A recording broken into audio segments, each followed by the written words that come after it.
Oke, selamat sore para sahabat semua dari GKI Blora. Saya kangen dengan sate Bloranya.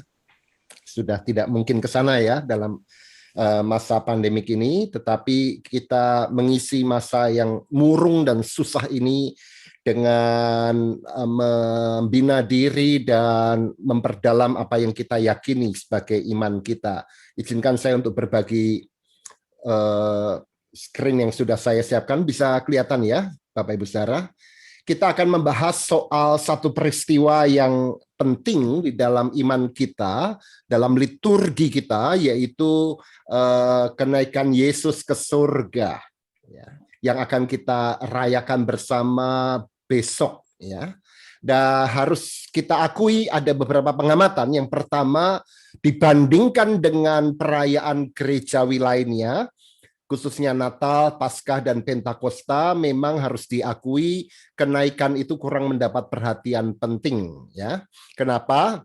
Ada banyak sebab, tapi sebab salah satunya adalah karena sebelum pandemi kenaikan itu jatuh bukan pada akhir pekan, tetapi selalu pada hari Kamis, sehingga memang kadangkala dianggap, aduh, ini waktunya mestinya istirahat dan lain sebagainya. Yang kedua, pengamatan yang harus kita lihat adalah bahwa kenaikan ini hanya dipandang sebagai sebuah peristiwa transisi antara kebangkitan dan Pentakosta. Kita sudah merayakan Pentakosta, kebangkitan 40 hari yang lalu, dan kita akan merayakan Pentakosta 10 hari lagi begitu, dan kenaikan dianggap sebagai hanya sekadar transisi, sebab Kristus yang bangkit itu akan naik ke surga dan Roh Kudus akan turun menghibur dan menyempurnakan segala sesuatu. Nah, ini masa transisi, dipahaminya begitu. Pengamatan yang ketiga adalah bahwa orang Kristen ketika merenungkan makna kenaikan ini kerap kali punya atmosfer atau situasi psikologis yang mendua. Menduanya bagaimana? Di satu sisi kita merayakan di kenaikan itu bahwa Yesus Kristus ini meraja, sekali menjadi raja atas segala alam semesta, tapi sekaligus kok Yesus meninggalkan kita. Lalu kita seperti sebatang kara begitu. Itu kesan psikologis yang muncul. Oke. Nah, pengamatan yang keempat, yang terakhir adalah bahwa kenaikan itu bagi banyak orang Kristen seringkali dipahami terlepas dari seluruh peristiwa Kristus. Ya, artinya kita membicarakan kenaikan ya sebagai satu peristiwa titik, tapi nggak ada hubungannya dengan semua peristiwa Kristus. Yang disebut sebagai Christ events atau peristiwa-peristiwa Kristus itu komplit dari kelahiran, karya ministerial. Karya ministerial itu artinya yang Yesus menyembuhkan orang, Yesus makan dengan pemungut cukai, Yesus melakukan pembangkitan Lazarus, hal-hal yang dilakukan Yesus, mengajar dan lain sebagainya. Kemudian terjadilah peristiwa salib, kemudian kebangkitan dan kenaikan. Nah, kerap kali kenaikan ini dipotong dan seolah-olah tidak ada hubungannya dengan yang lain ketika dia dirayakan. Nah, yang menarik adalah bahwa peristiwa-peristiwa utama Kristus, kelahiran, penyaliban, kebangkitan, kenaikan itu dituturkan di dalam pengakuan iman rasuli yang kita kumandangkan setiap minggu dengan berdiri. Ya, dan kepada Yesus Kristus, anaknya yang tunggal Tuhan kita yang dikandung. Nah, itu poin yang ketiga, ya, yang menderita sengsara, pada hari ketiga bangkit pula, naik ke surga, itu kenaikan. Nah, catatan kecil bahwa terkait dengan karya ministerial Yesus, menyembuhkan orang, mengajar, dan lain sebagainya, itu tidak masuk, bukan, di pengakuan iman rasuli, ya. Seolah-olah Yesus yang lahir, yang dikandung daripada Roh Kudus, lahir dari anak berdarah Maria, begitu lahir langsung menderita sengsara begitu. Kepotong karya ministerialnya. Dan kalau Bapak Ibu pernah mendengar apa yang disebut sebagai konfesi GKI 2014, GKI merumuskan pengakuan imannya, setepatnya bagian pelayanan Yesus inilah yang juga diberi tempat di sana. Jadi kalau Anda membaca Konfesi GKI 2014, bisa dilihat di Google ya, Konfesi GKI 2014, itu strukturnya mirip dengan pengakuan iman rasuli, tetapi apa yang di dalam pengakuan iman rasuli itu tidak dicantumkan, yaitu karya ministerial, di dalam konfesi itu kemudian dimunculkan, ya, yaitu alinea 9 dan 10. Dan ini satu kemajuan yang cukup signifikan untuk GKI. Sebab GKI mengakui pentingnya kita itu hidup sebagai gereja yang meneladani karya ministerial Yesus, karya pelayanan Yesus.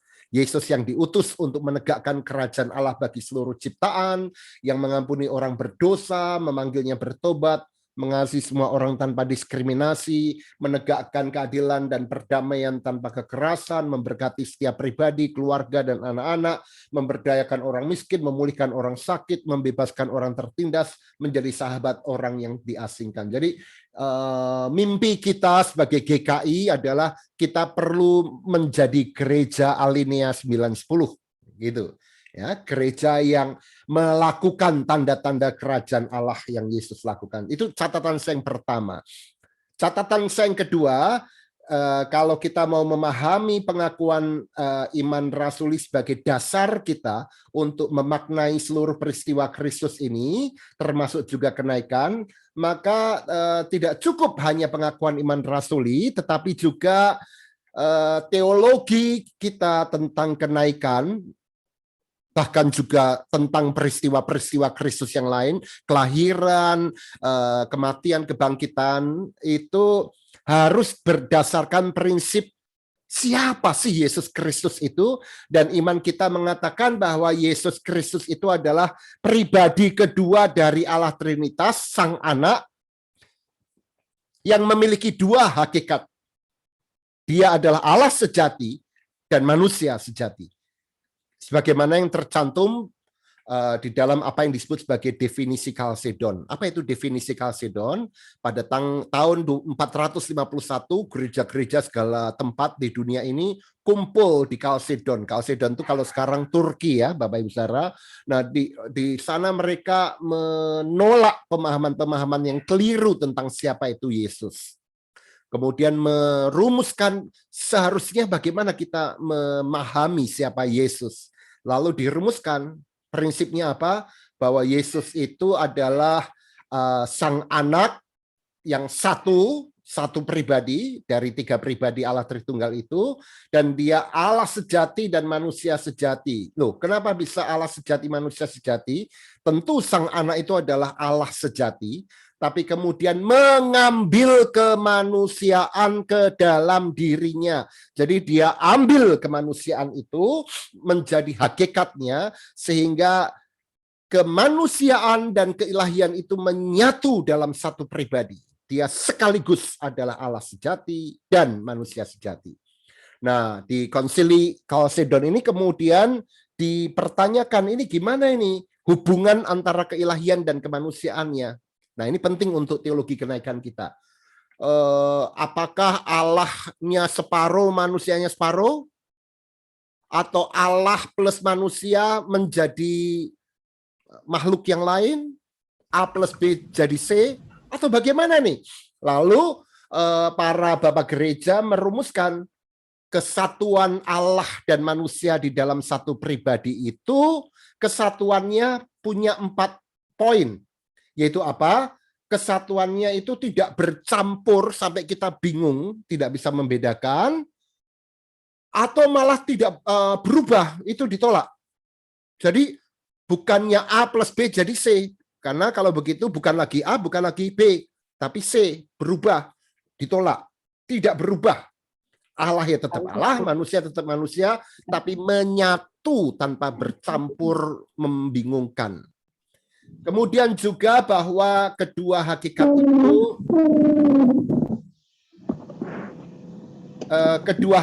itu tidak terbagi, tapi juga tidak terpisah. Jadi seolah-olah kita bisa mengatakan bahwa pada saat kematiannya itu Yesus Kristus yang mati cuman manusianya, kemudian Allahnya lari pergi gitu ya. Itu ditolak sebab sampai kapanpun Yesus Kristus adalah Allah sejati dan manusia sejati dalam semua peristiwanya begitu. Nah, itu juga yang kemudian kita harus hayati ketika kita melihat misalnya penyaliban, kematian Yesus dan kenaikannya. Siapa yang naik ke surga? Ya pribadi Yesus Kristus yang adalah Allah sejati dan manusia sejati. Nah, untuk itu kita harus meneliti ke dalam bagian Alkitab, bagaimana kitab suci kita ini menjelaskan tentang kenaikan. Ternyata ada 3 model, ada 3 kelompok ayat yang menjelaskan soal kenaikan Yesus itu. Yang pertama adalah ayat-ayat yang berbicara mengenai kemuliaan Kristus, ya, tapi tidak ada urusannya dengan kenaikan. Pokoknya Kristus itu sudah berkuasa, bertahta begitu, ya. Ini banyak ayatnya, nanti Anda bisa lihat. Nanti saya akan bagikan PowerPoint ini. Misalnya dalam 1 Korintus 15 ayat 25 dikatakan karena ia harus memegang pemerintahan sebagai raja sampai Allah meletakkan semua musuhnya di bawah kakinya. Ini enggak ada acuan terhadap kenaikan, peristiwa historis kenaikan itu. Itu kelompok yang pertama. Kelompok yang kedua adalah ayat-ayat yang menyinggung kenaikan, tapi bukan pertama-tama sebagai sebuah peristiwa faktual atau historis, tapi sebagai sebuah pengakuan iman. Ini juga banyak. Kisah Rasul 5 ayat 30, 31, Efesus 4, 8, 9, dan seterusnya.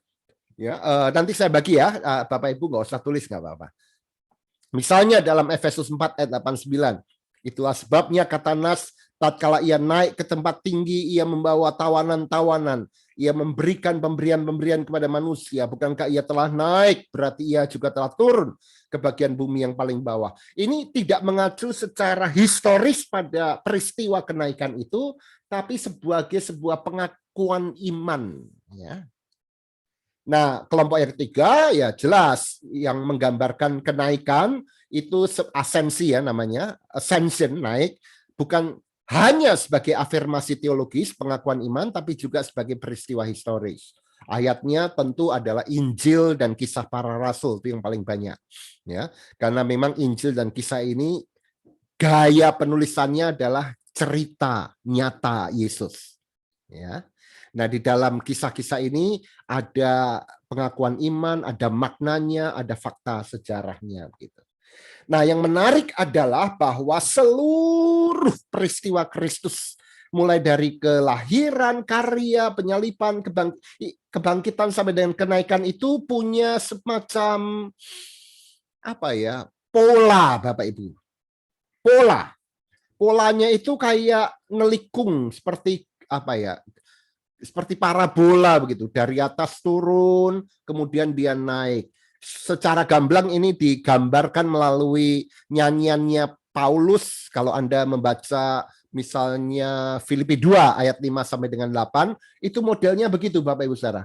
Turun sampai titik paling bawah, kemudian naik gitu. Ya.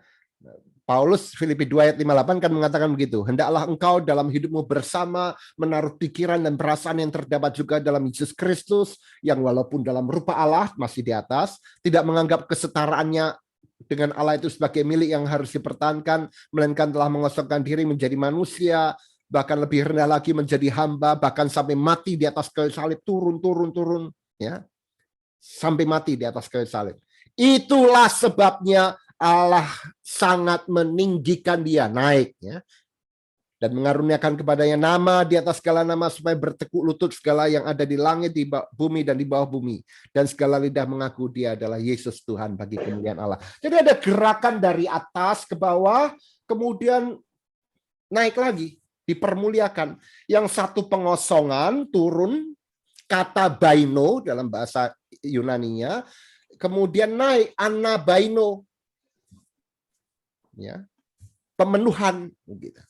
Dan pola itu muncul dalam 2 ayat yang signifikan, Yohanes 3 ayat 13 dan Efesus 4 ayatnya yang ke-9, Bapak Ibu Saudara. Ya, coba Anda lihat. kata Yunaninya sama dipakai di sana. Yohanes 13. Tidak ada seorang pun yang telah naik ke surga selain daripada dia yang telah turun dari surga, yaitu anak manusia. Paulus juga mengatakan itu. Bukankah ia telah naik? Berarti bahwa ia juga telah turun ke bagian bumi yang paling bawah. Nah, pola turun naik ini penting. Ya, kata baino dan anabaino. Karena ini memberi logika ibadah buat kita. Logika hidup Kristen buat kita. Kalau Anda membaca Roma 12 ayat yang pertama, dikatakan apa? Karena itu, karena apa? Karena ayat sebelumnya, Roma 11 ayat 36 kan? Dikatakan apa di Roma 11 ayat 36? Sebab segala sesuatu adalah dari dia, oleh dia, dan kepada dia, bagi dialah kemuliaan selama-lamanya. Jadi seolah pokoknya pusat hidup kita adalah Allah yang mengaruniakan, Allah yang merahmati, Allah yang mencintai. Jadi gerakannya dari atas ke bawah. Kemudian Roma 12 ayat 1, karena itu aku menasihatkan kamu supaya engkau apa? Mempersembahkan tubuhmu, sebab ya kita berikan kepada Allah. Persembahkanlah tubuh. Persembahkanlah tubuhmu sebagai persembahan yang hidup, yang kudus, dan yang berkenan pada Allah. Itu adalah ibadahmu yang sejati. Dalam bahasa Yunaninya logiken latreien. Ibadah yang logis. Jadi orang Kristen ini ibadahnya harus logis, ada logikanya. Logikanya apa? Allah turun, kita merespons. Dan itu nggak boleh dibalik, Bapak Ibu Saudara. Ya, nggak boleh dibalik. Nanti kita akan bahas itu sebentar. Ya. Nah, maka pola turun dan naik ini signifikan sekali untuk memahami siapa Yesus Kristus. Ada inkarnasi, ada kenaikan, asensi. Inkarnasi itu apa sih? In ke dalam, karnis itu daging, sang firman menjadi manusia, Yohanes 1 ayat 14 ya. Sang anak yang adalah Allah sejati itu ngambil kemanusiaan jadi miliknya, hakikat keduanya. Dengan cara apa? Turun menjadi manusia. Nah, kenaikan menjadi penting karena inkarnasi ini kalau nggak naik lagi polanya kacau. Maka setelah Kristus yang mengambil manusia itu turun lagi, mati di atas kayu salib demi keselamatan kita, dia bangkit, nah mulai gerakannya mulai naik. Wah, kenaikan itulah yang menyempurnakan semuanya. Sang anak yang adalah Allah sejati dan manusia sejati itu membawa manusia kepada Bapa.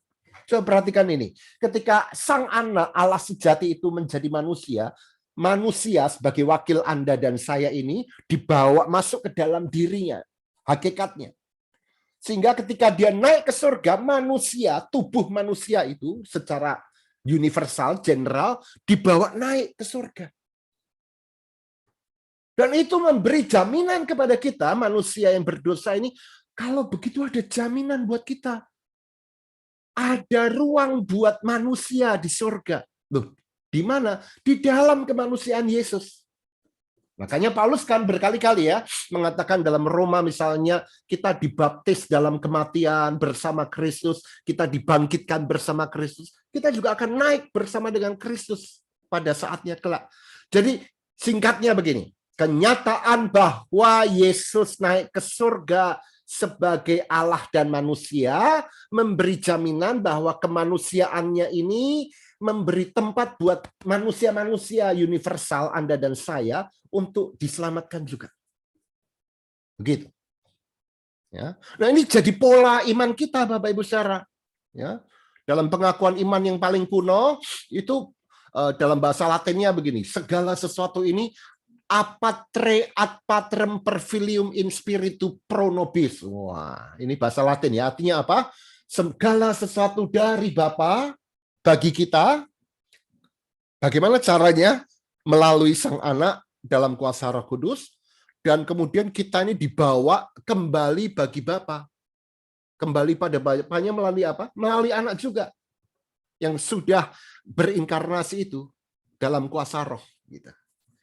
Nah, gerakan ini penting loh Bapak Ibu Saudara, ini harus menjadi semacam warning kalau kita dengar ajaran, dengar khotbah, dengar PA, baca tulisan pendeta manapun begitu, kalau ada yang mengubah polanya, keliru.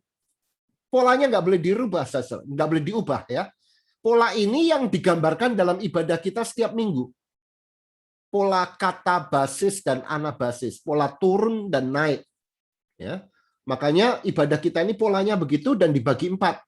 Liturgi pembukaan, liturgi sabda, itu yang ujungnya, puncaknya, puncak keduanya adalah persembahan, di dalamnya ada ekaristi atau perjamuan kudus, kemudian pengutusan atau penutupan. Jadi polanya begitu. Dan itu berulang-ulang dalam ibadah kita. Votum, itu artinya Allah hadir, lalu kita merespons. Apa responsnya? Amin, amin, amin. Lalu Allah menyapa kita, lalu kita juga menyapa dan memberkatimu besertamu juga. Lalu Allah memberikan berita anugerah. Allah hadir yang Maha Kudus, lalu respons kita apa? Mengaku dosa. Allah memberikan berita anugerah, lalu kita menyanyi, menyanggupi untuk menjadi umat yang baru. Dan puncaknya Allah berfirman, kita meresponsnya apa? Macam-macam. Mengaku iman, memberi persembahan, mendoakan orang lain. Allah mengutus kita, lalu kita pergi pulang. Jadi begitu terus polanya. Dari atas ke bawah, dari bawah ke atas. Makanya saya nggak terlalu peduli kalau ibadah GKI boleh nggak sih tepuk tangan. Yuk sakarmu. Sejauh pola dasarnya ini nggak diubah. Begitu. Ya. Boleh nggak sih GKI ini kemudian liturginya agak diubah-ubah? Nanti dulu diubahnya bagaimana? Apakah pola dasarnya ini tetap atau tidak? Begitu. Ya. Nah, ada beberapa hal yang harus kita hindari ketika kita memahami teologi kenaikan ini. Yang pertama adalah kenaikan ini tidak berarti ekskarnasi. Apa itu ekskarnasi?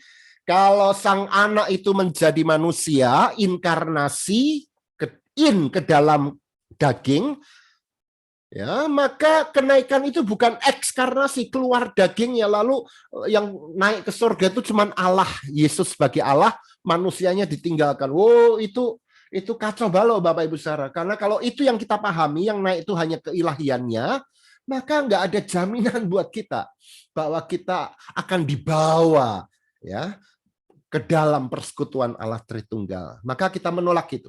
Yang betul bagaimana? Yang naik itu tetap adalah satu pribadi yang sekaligus Allah dan manusia.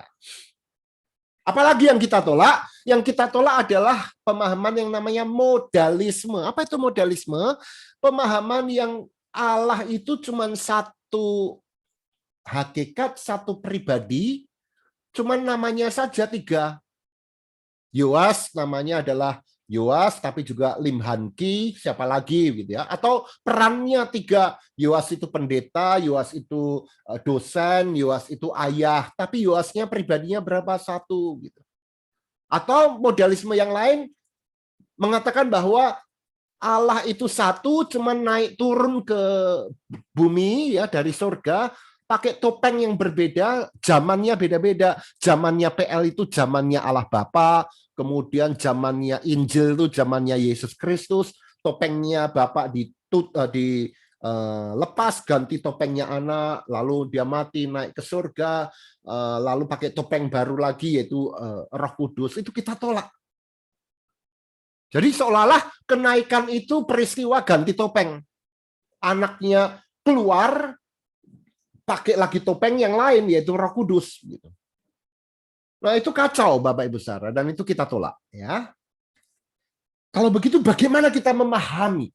Prinsipnya jelas, yaitu bahwa kenaikan itu, sang anak yang sudah mengalahkan kematian itu dibangkitkan oleh kuasa Roh Kudus, dan kemudian sang anak yang adalah manusia dan Allah sejati itu naik ke surga.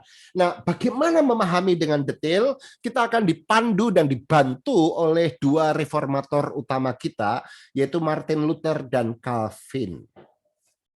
Martin Luther dan Calvin memiliki pemahaman yang agak berbeda, tapi keduanya sama-sama ingin menekankan yang tadi itu, Chalcedon itu, tidak bercampur, tidak berubah, tidak berbagi dan tidak terpisah hakikat kemanusiaan dan keilahiannya. Nah, kalau Luther itu mengatakan begini, kan satu putra itu, Allah dan manusia sejati itu naik sehingga menjadi sempurnalah kekuasaan Yesus Kristus, maka dia juga bisa hadir dalam kekuasaannya itu di mana-mana sebagai satu pribadi. Kalau Yesus hadir, yaitu Allah dan manusia hadir dimanapun. Ya, jadi misalnya kalau Anda memahami apakah dalam ibadah minggu lalu itu Yesus hadir nggak? Hadir. Ya, yang hadir itu siapa? Ya Yesus, Allah dan manusia itu. Ya, nggak bisa dipisahkan. Pokoknya nyatu terus. Saking menyatunya sempurna sampai keilahiannya itu bisa saling berganti dengan kemanusiaannya, bukan berganti, bisa saling berkomunikasi. Makanya Luther bisa mengatakan kita boleh berkata bahwa anak Allah itu haus. Loh, padahal yang haus kan mestinya manusia ya. Tapi ini Allah kok bisa haus? Karena keilahian dan kemanusiaan perfect menyatu. Atau kita bisa mengatakan anak Maria, itu berarti Yesus, manusia, menciptakan langit dan bumi. Loh, manusia kok menciptakan? Iya, karena keilahian dan kemanusiaannya menyatu sempurna. Maka setelah dia naik, dia hadir di mana-mana. Itu sebabnya Martin Luther memahami perjamuan kudus misalnya ketika kita makan roti dan minum anggur, itu tetap anggur dan roti, tapi sekaligus Kristus hadir di dalam roti dan anggur. Real. Begitu. Nah, sebaliknya Calvin menolak itu. Ya, kalau Luther itu mengatakan Yesus Kristus hadir di mana-mana, Calvin mengatakan nanti dulu. Ketika naik, betul keilahian dan kemanusiaannya menyatu, keilahian itu membawa kemanusiaan ke dalam kesatuan di surga, tapi kemanusiaannya itu tetap berada di surga, di sebelah kanan Allah Bapa. Kalau dia manusia yang nggak bisa hadir di mana-mana dong. Kayak kita aja, saya di Jakarta ya pada waktu yang bersamaan tidak bisa ke Blora, ke Jepara, ke Klaten, nggak bisa. Tapi yang bisa hadir di mana-mana apa? Keilahiannya. Jadi buat Calvin, keilahian itu jauh lebih besar, melampaui kemanusiaan Yesus. Di dalam kuasa Roh Kudus, keilahian Yesus bisa hadir di mana-mana. Tapi bukan kemanusiaannya. Itu sebabnya di dalam pemahaman gereja Reform atau gereja Calvinis seperti GKI, nggak bisa roti dan anggur ini benar-benar tubuh manusiawinya Yesus, nggak bisa. Karena kemanusiaannya sudah di sana kok, di surga, betul? Yang di sini ini ya Kristus hadir dalam Roh Kudus. Karena itu GKI kalau perjamuan kudus selalu memakai rumusan yang dipakai Calvin sejak awal. Sursum corda. Apa itu? Arahkanlah hatimu kepada Tuhan ke atas, di atas sana. Karena kemanusiaannya sudah di sana.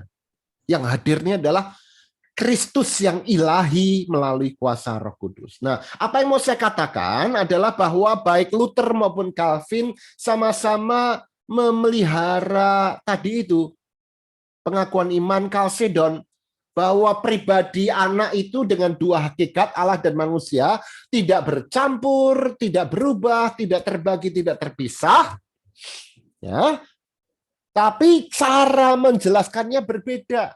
Ya terserah Anda mau pakai yang mana. Kita adalah gereja Calvinis. Anda diundang untuk percaya pada penjelasan Calvin, tapi kalaupun Anda mau memegang penjelasan Luther juga enggak apa-apa begitu ya.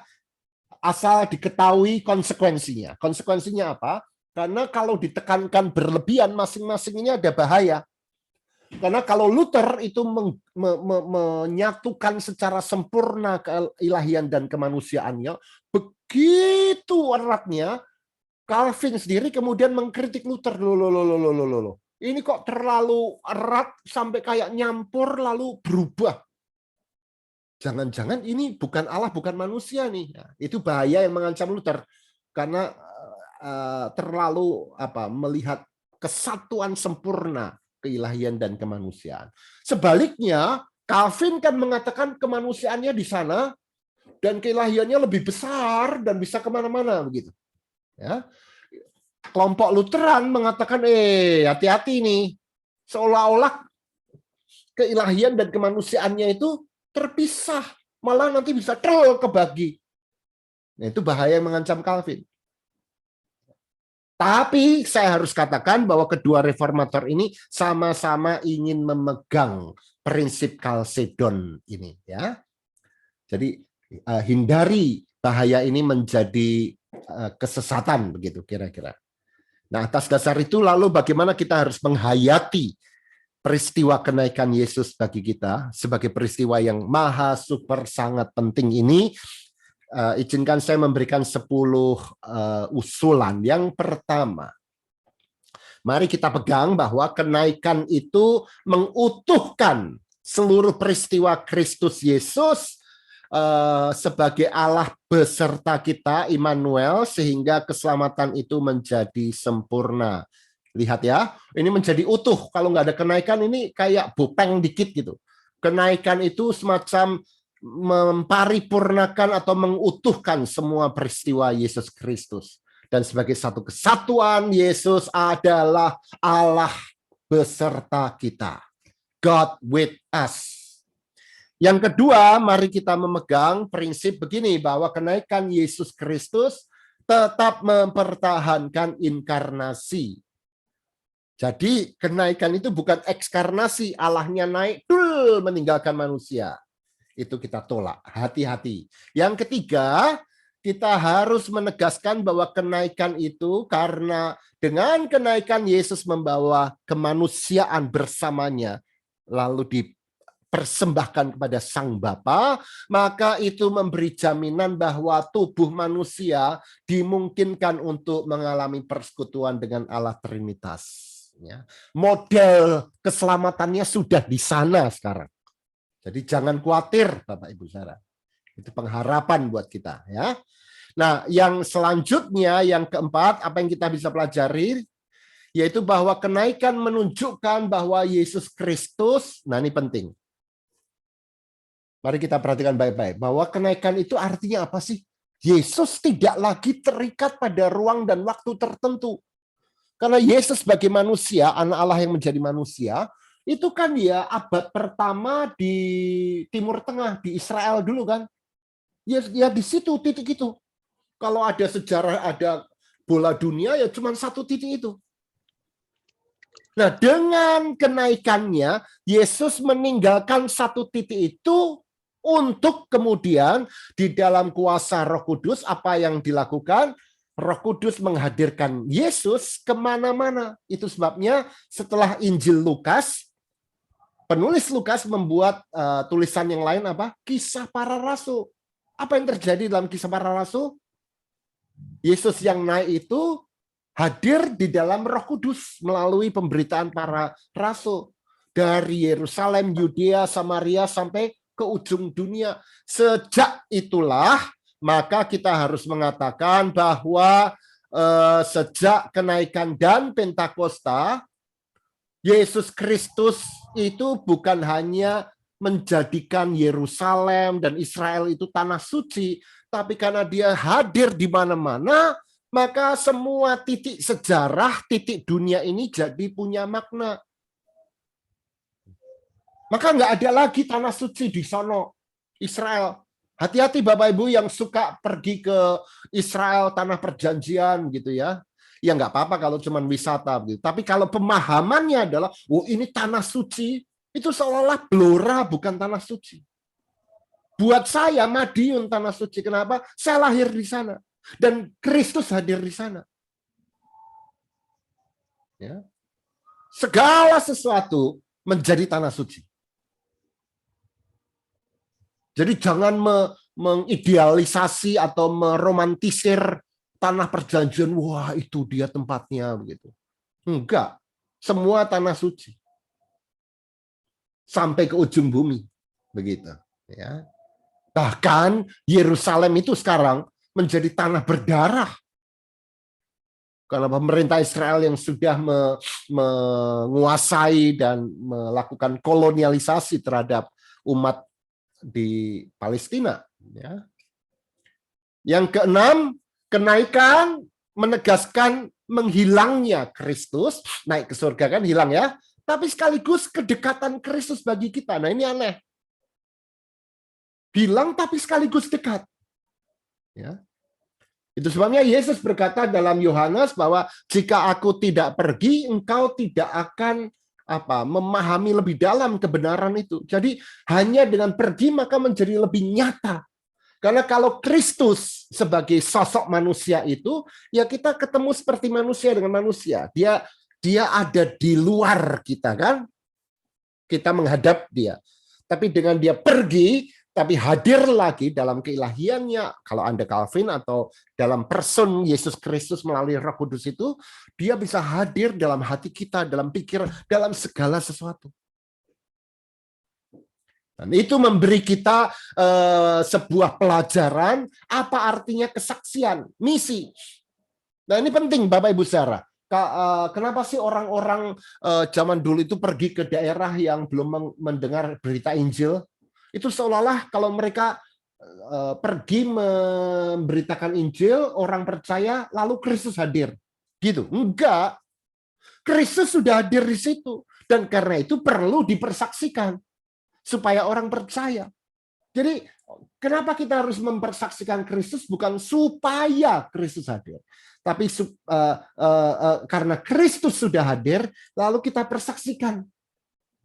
Kenapa? Karena dia sudah hadir di mana-mana melalui kuasa Roh Kudus. Nah itu peran pentingnya kisah kenaikan di dalam kisah para rasul.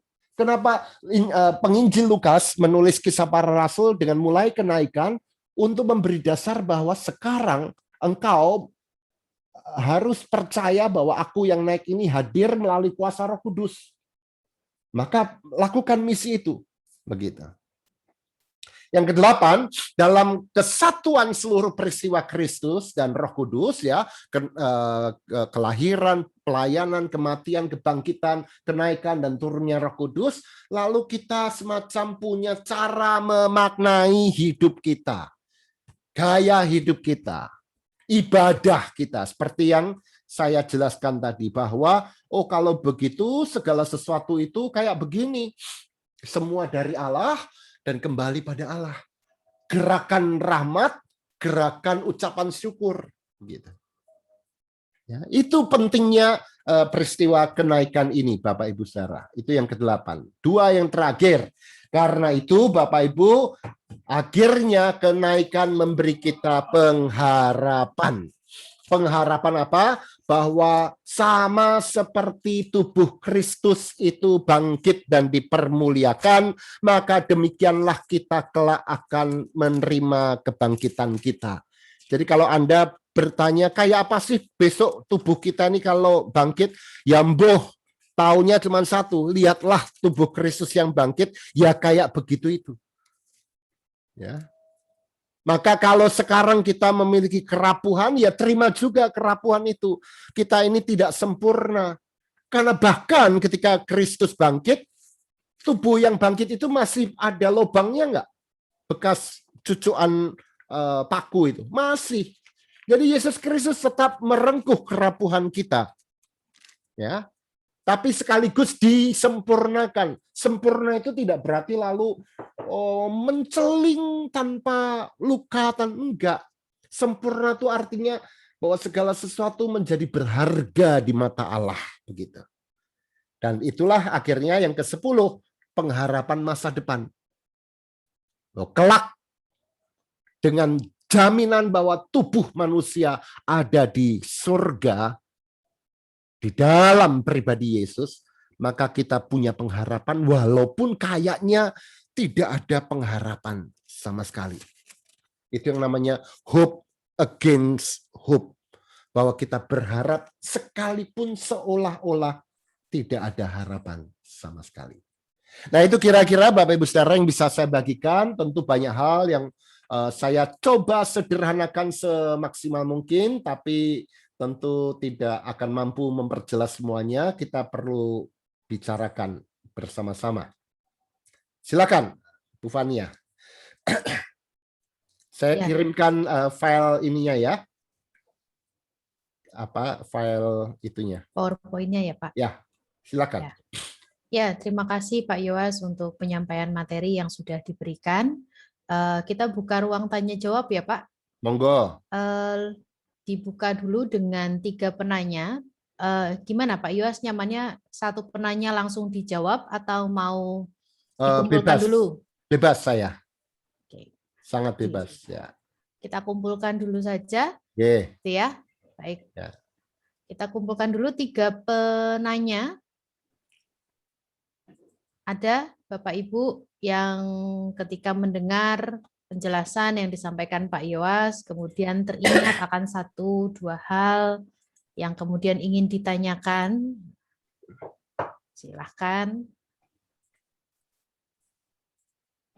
Agak nyerong-nyerong kemana-mana juga nggak apa-apa. Waduh. Baik Pak. Mari silahkan. Sudah dibuka ruangnya sama Pak Yowas tuh ya.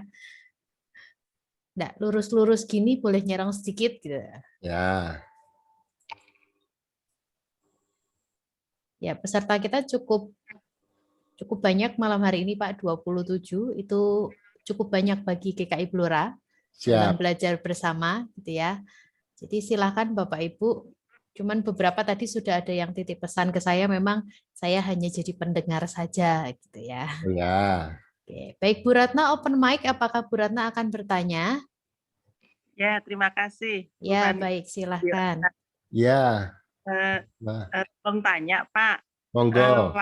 Waktu Tuhan Yesus bangkit, itu maksud saya Tuhan Yesus kan hanya menampakkan gitu ya. Tapi Tuhan Yesus tuh berada di bumi terus atau gimana?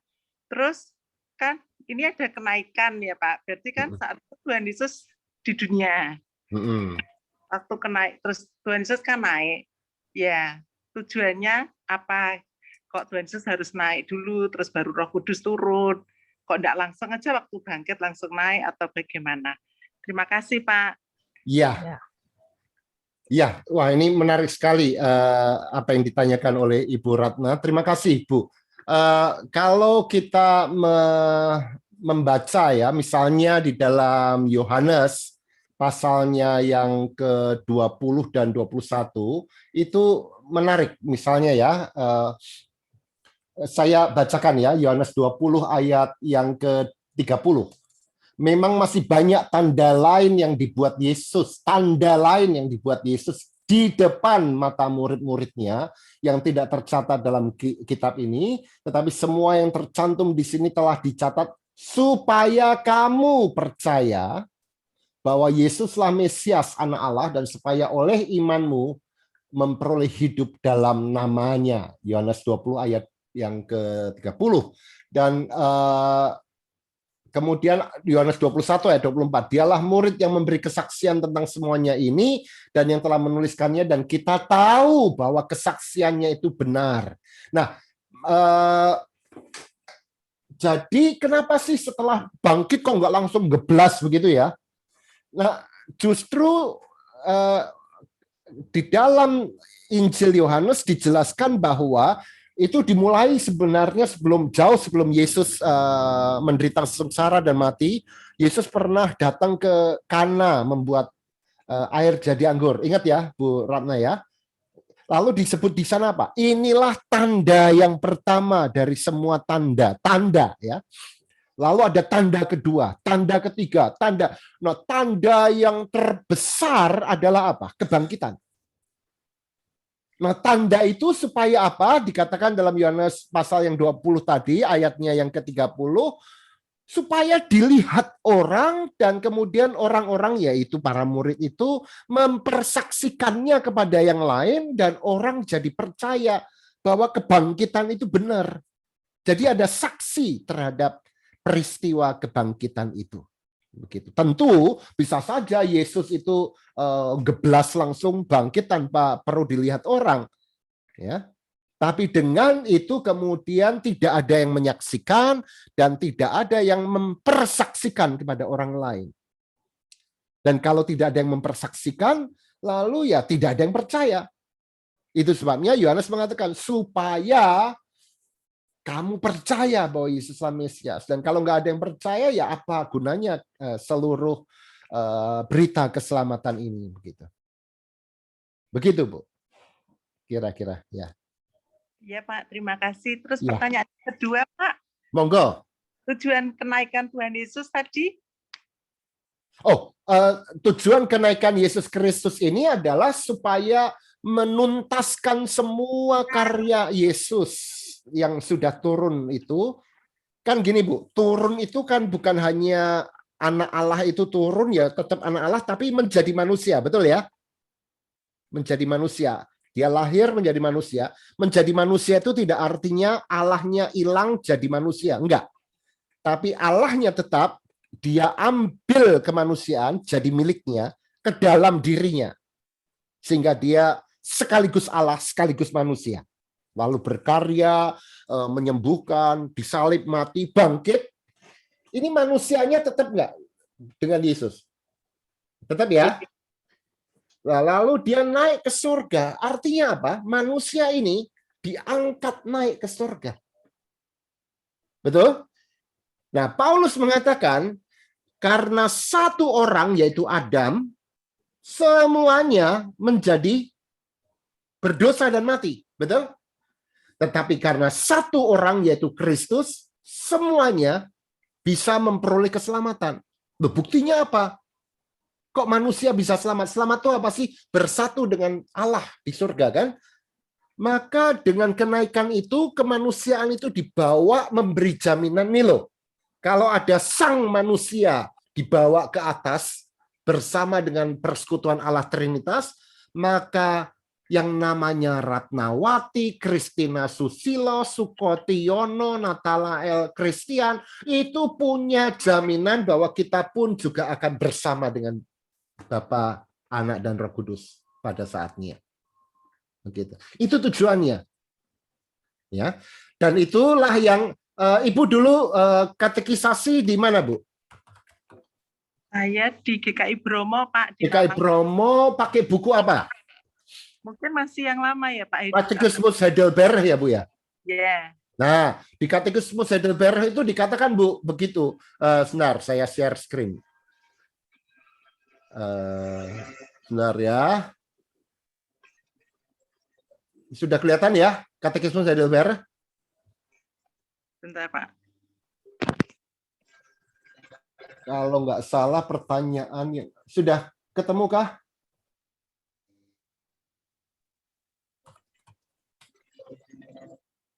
Yang mana ya, Pak? Nah ini, tapi udah kelihatan ya nih ya? Sudah Pak. Ya, apa nih pertanyaan 49 ini ya? Apa sih manfaat kenaikan Kristus ke surga bagi kita? Ini sebenarnya pertanyaannya ini mulai dari 46 sampai dengan 50 ya. Tapi ini, apa manfaat kenaikan Kristus ke surga buat kita sih gitu? Di surga dia jadi juru syafaat. Kedua, nah ini, adanya daging kita di surga. Oh, ini menarik, Bu. Adanya daging kita di surga menjadi jaminan yang pasti bahwa dia sebagai kepala akan menyambut kita, yaitu anggota-anggotanya. Jadi daging manusia itu ada di sana, Bu. Dan itu pola ya, dasar. Yang pertama, kepalanya. Nanti kita nyusul. Gitu. Itu yang memberi jaminan buat kita. Begitu. Begitu, Bu Ratno. Ya. Ya, makasih Pak. Kalau Makasih. itu Pak, yang menyediakan tempat itu juga ya Pak ya. Itu maksudnya adalah tempat menyediakan. Ini Bapak Ibu saudara. Itu adanya di mana itu? Di Yohanes 14 ayat 6 ya. Mari kita lihat sama-sama. Yohanes 14 ayatnya yang ke-6. Ini hati-hati loh ya untuk tidak memahaminya secara begini. Ini udah kelihatan ya. Saya akan tuliskan ya, Yohanes 14. Ini kita nih sering salah kaprah. Ini kan ya Bu ya, janganlah gelisah, atau saya bikin gini deh ya. Yeah. Oh, malah cilik ini. Ayat 2, di dalam rumah Bapakku banyak tempat tinggal, jika tidak demikian ya, aku mengatakan padamu, sebab aku pergi ke situ untuk menyediakan tempat bagimu. Betul ya? Nah ini lalu kita bayangkan, oh ini surga. Surga itu ada lokasinya, ada kapling-kaplingnya, ada tempat buat kita. Kita mau ke surga. Tapi nanti dulu, ayat 14 ayat 6. Yesus ngomongnya apa?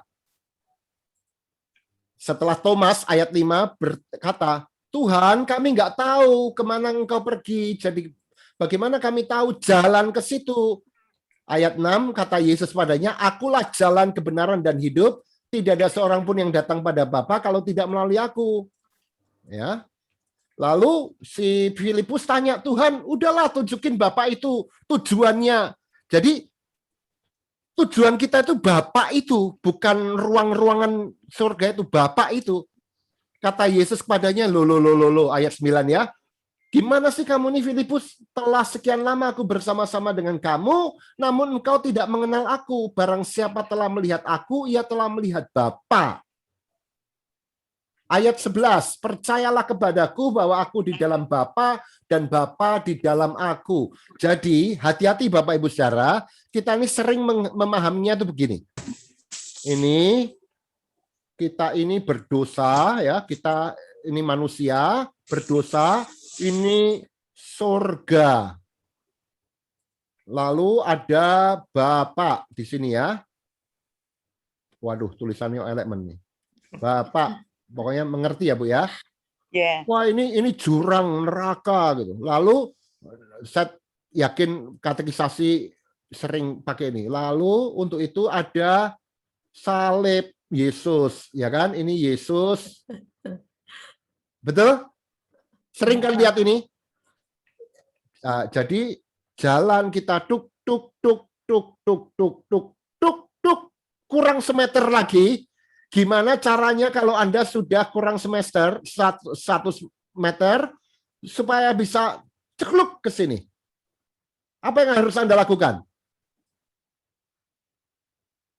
Jalannya harus diapain, Bu Ratna? Gimana, Pak? Ini kalau kita kurang semeter supaya kita bisa masuk surga setelah melewati salib, melewati Yesus sang jalan ini, gimana caranya supaya bisa cekluk masuk gini? Jalannya diapain? Ditinggalin kan? Betul nggak? Ya. Tinggalin.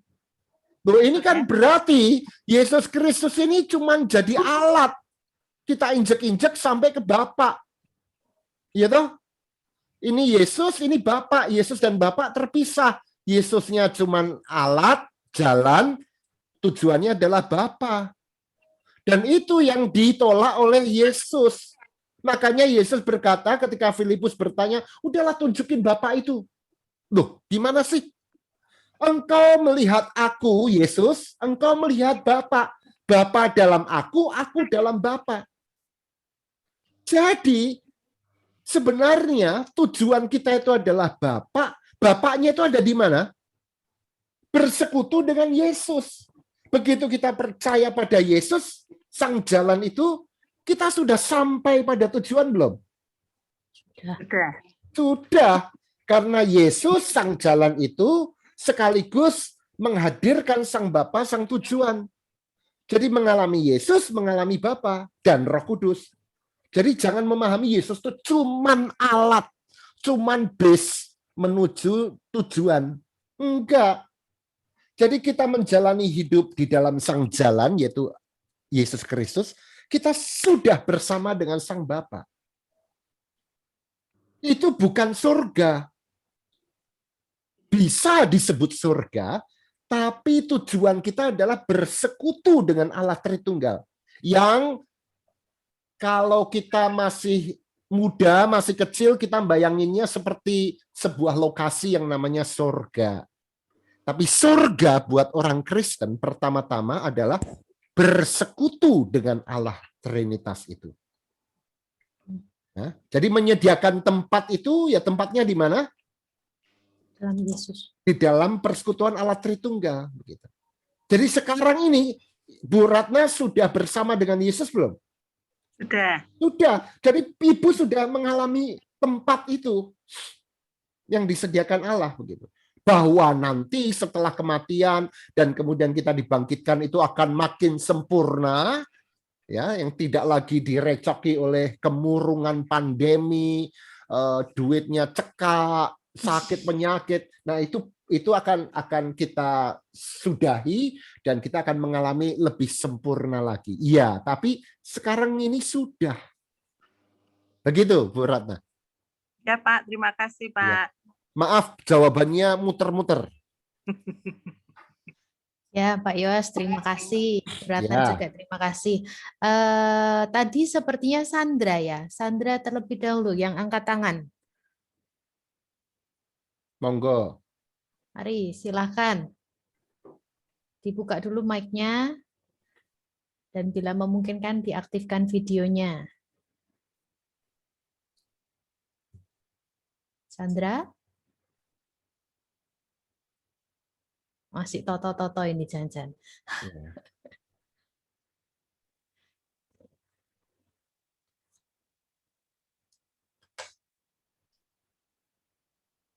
Mic-mu kok apik toh, Fania?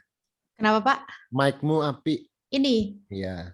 Ini punya suami saya, Pak. Oh, iya. Oke. Saya pinjem kok, Pak. Saya gaptek kok, Pak. Gimana, Sandra? Jadi? Ibu Lita. Atau ada penanya yang lain, Bu Lita? Ibu Lita. Bu Lita terlebih dahulu. Bu Lita mau tanya? Iya. Oh ya, mari Ya, Bu Lita malam. dulu sambil tunggu Selamat Sandra. malam, Ibu Lita. Ya, selamat malam Pak Yoas.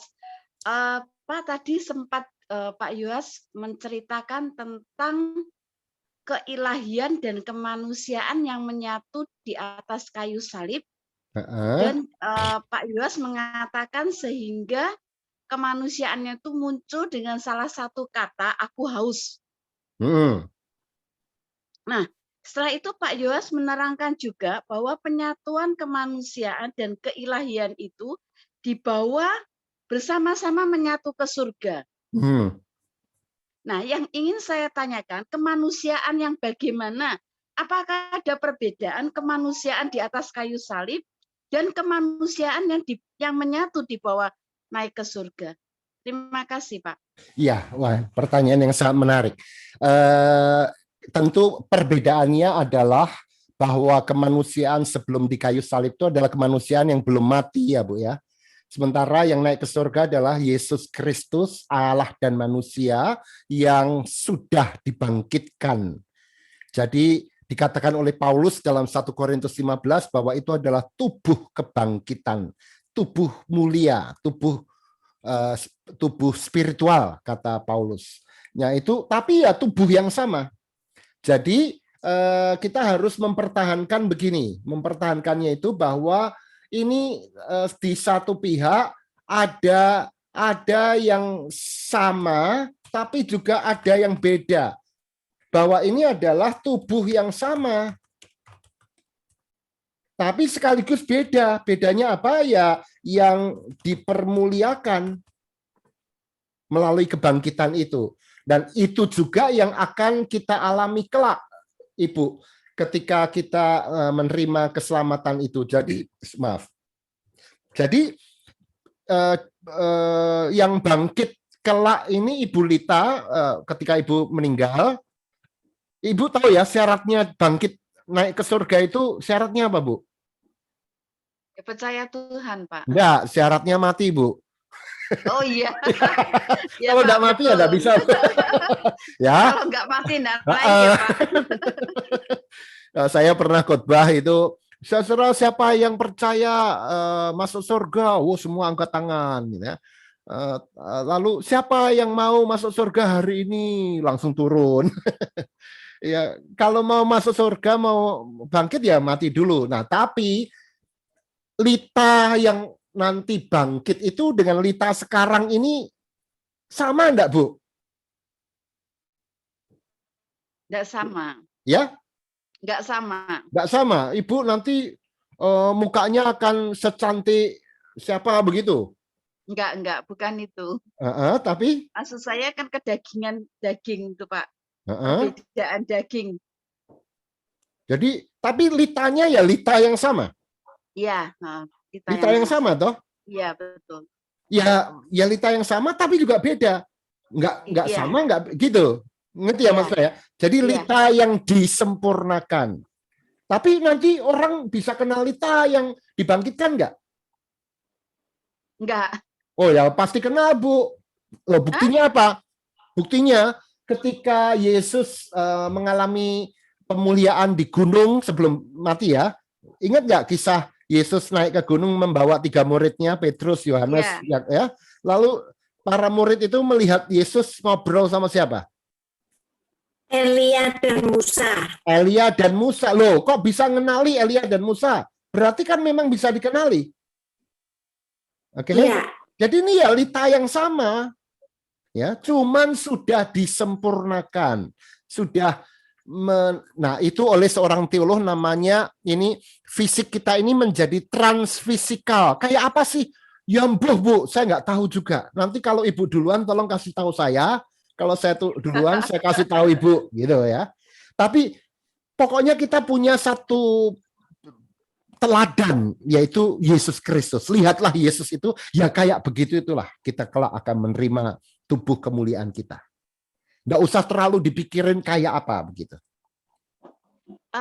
Pak, yang saya tanyakan kalimat aku haus itu yang ditekankan oleh Pak Yoas ya tadi. Dengan kalimat aku haus itu menunjukkan tentang kesatuan, keilahian dan kemanusiaan. Betul. Apakah hal yang sama walaupun belum meninggal waktu itu, tapi kan kita bicara soal keilahian dan kemanusiaan. Iya. Berarti apakah ini konteksnya sama yang sering dikatakan bahwa Tuhan tuh mengerti secara manusia bagaimanapun keadaan kita, penderitaan kita dan lain sebagainya. Betul. Apakah ya. Tuhan merasakan sama dengan kondisi waktu di atas di kayu salib? Ya, jadi gini, Allah itu bisa haus nggak, Bu? Menurut Ibu, nggak bisa ya. Kenapa? Karena dia Allah toh. Tapi kan kealahannya dan kemanusiaan itu menyatu dalam satu pribadi Yesus Kristus kan? Betul ya? Ini pengakuan iman kita. Nah, karena kesatuannya itu begitu sempurnanya sehingga terjadi komunikasi antara kealahan dan ini kok podo-podo Allah ini. Ini maksudnya manusia ya. Nah, ini terjadi komunikasi menurut Luther nih ya, bukan Calvin, Luther. Sehingga bisa dikatakan bahwa di dalam Yesus Kristus, ini Yesus tok loh ya, bukan si Ucok ya, hanya Yesus ya.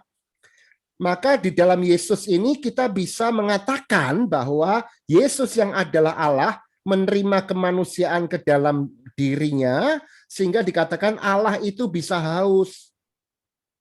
Tapi Yesus yang adalah Allah menerima kealahannya di dalam kemanusiaannya sehingga kita bisa mengatakan manusia menciptakan loh, manusia kok menciptakan. Ya, tapi hanya Yesus Kristus gitu. Itu hanya untuk menunjukkan bahwa kealahan dan kemanusiaan sejatinya itu menyatu sempurna. Begitu eratnya sampai ini berkomunikasi. Allahnya ini mengambil kemanusiaan, kemanusiaan menerima kealahannya begitu. Tapi ini hanya untuk Allah. Nah, kenapa sih harus begitu? Untuk mengatakan bahwa bukankah tujuan keselamatan kita ini memang penyatuan, kita bersatu dengan Allah. Itu satu. Ya.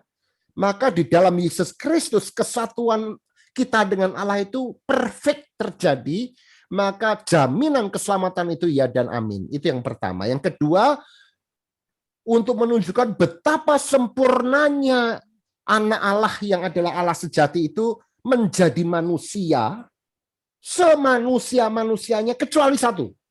Dia tidak berdosa. Ya. Saking sempurnanya menjadi manusia sehingga penulis Ibrani mengatakan dia mengerti semua keluh kesah kita sebagai manusia. Ya, dia mengalami semua keluh kesah kita. Jadi Yesus itu kan disunat ya pada hari ke-8. Ya. Itu kesakitan nggak dia? Ya kesakitan lah, manusia kok. Kesakitan. Dia kira-kira kalau dulu mainan layang-layang, nggak tahu udah ada layang-layang belum ya, kesandung jatuh gitu berdarah nggak? Berdarah. Ya berdarah. Oh disalib aja berdarah. Semua yang kita alami dia paham karena dia adalah manusia. Begitu Bu. Iya, Dua Pak. tujuan itu. Iya. Pak, tadi kalau suami istri di surga, tahu enggak Pak itu suami atau istrinya kalau dikaitkan dengan pribadi yang dikenal tadi? Menurut Ibu gimana? Yaitu Pak, saya tanya Pak, karena banyak yang mengatakan pendapat bahwa tidak akan dikenal itu suami istri, tapi ternyata tadi Pak Yohas keluar statement bahwa dikenal itu secara person kan, itu Lita, itu ya. Ya, nah itu pernah ditanyakan oleh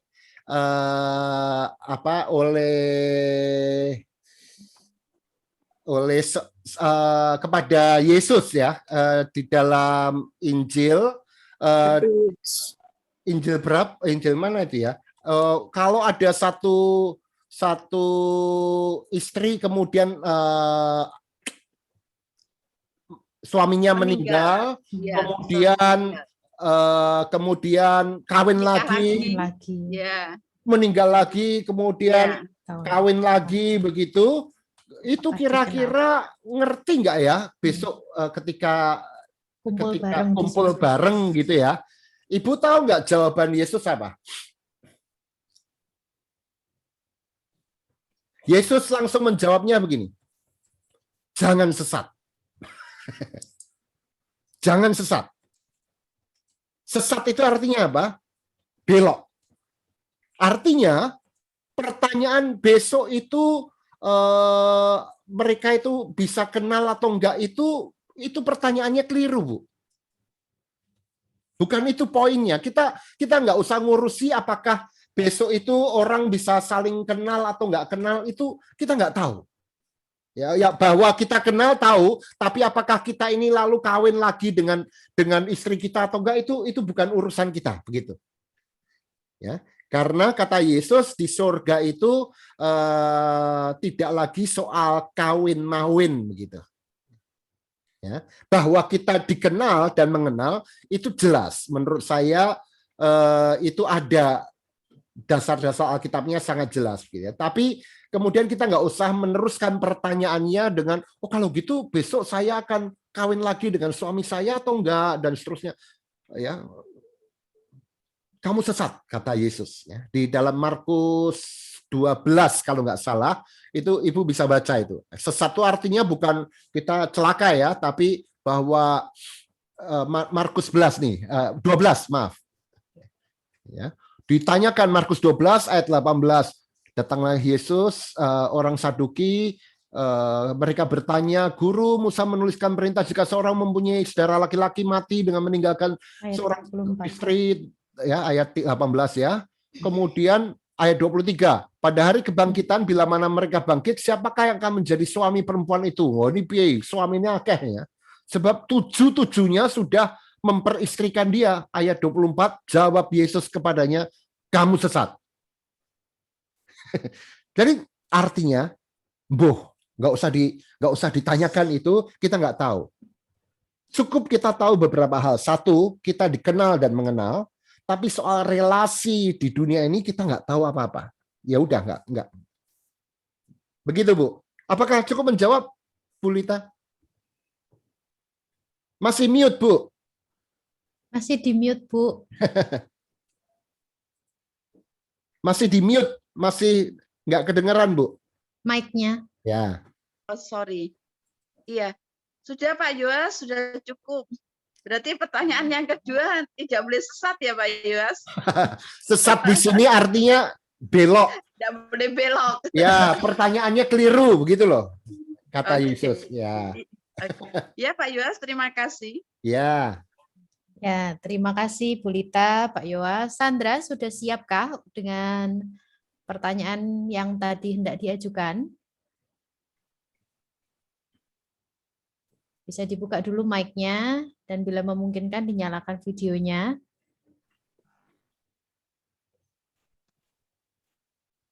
Ya, baik. Silahkan. Ya, selamat malam Pak Yowas. Ternyata Bu Yuli yang bertanya. Ya, mungkin jawabannya sama kayak tadi enggak tahu gitu, Yembuh ya. Saya masih penasaran gini Pak, tentang orang yang selama hidupnya dia cacat, kondisi badannya cacat gitu ya. Nah, kalau sampai di surga, apakah akan tetap seperti itu? Karena tadi kalau saya tangkap dari apa yang disampaikan Pak Yowas, Tuhan Yesus tetap tangan dan kakinya kan berlubang gitu ya, seperti itu.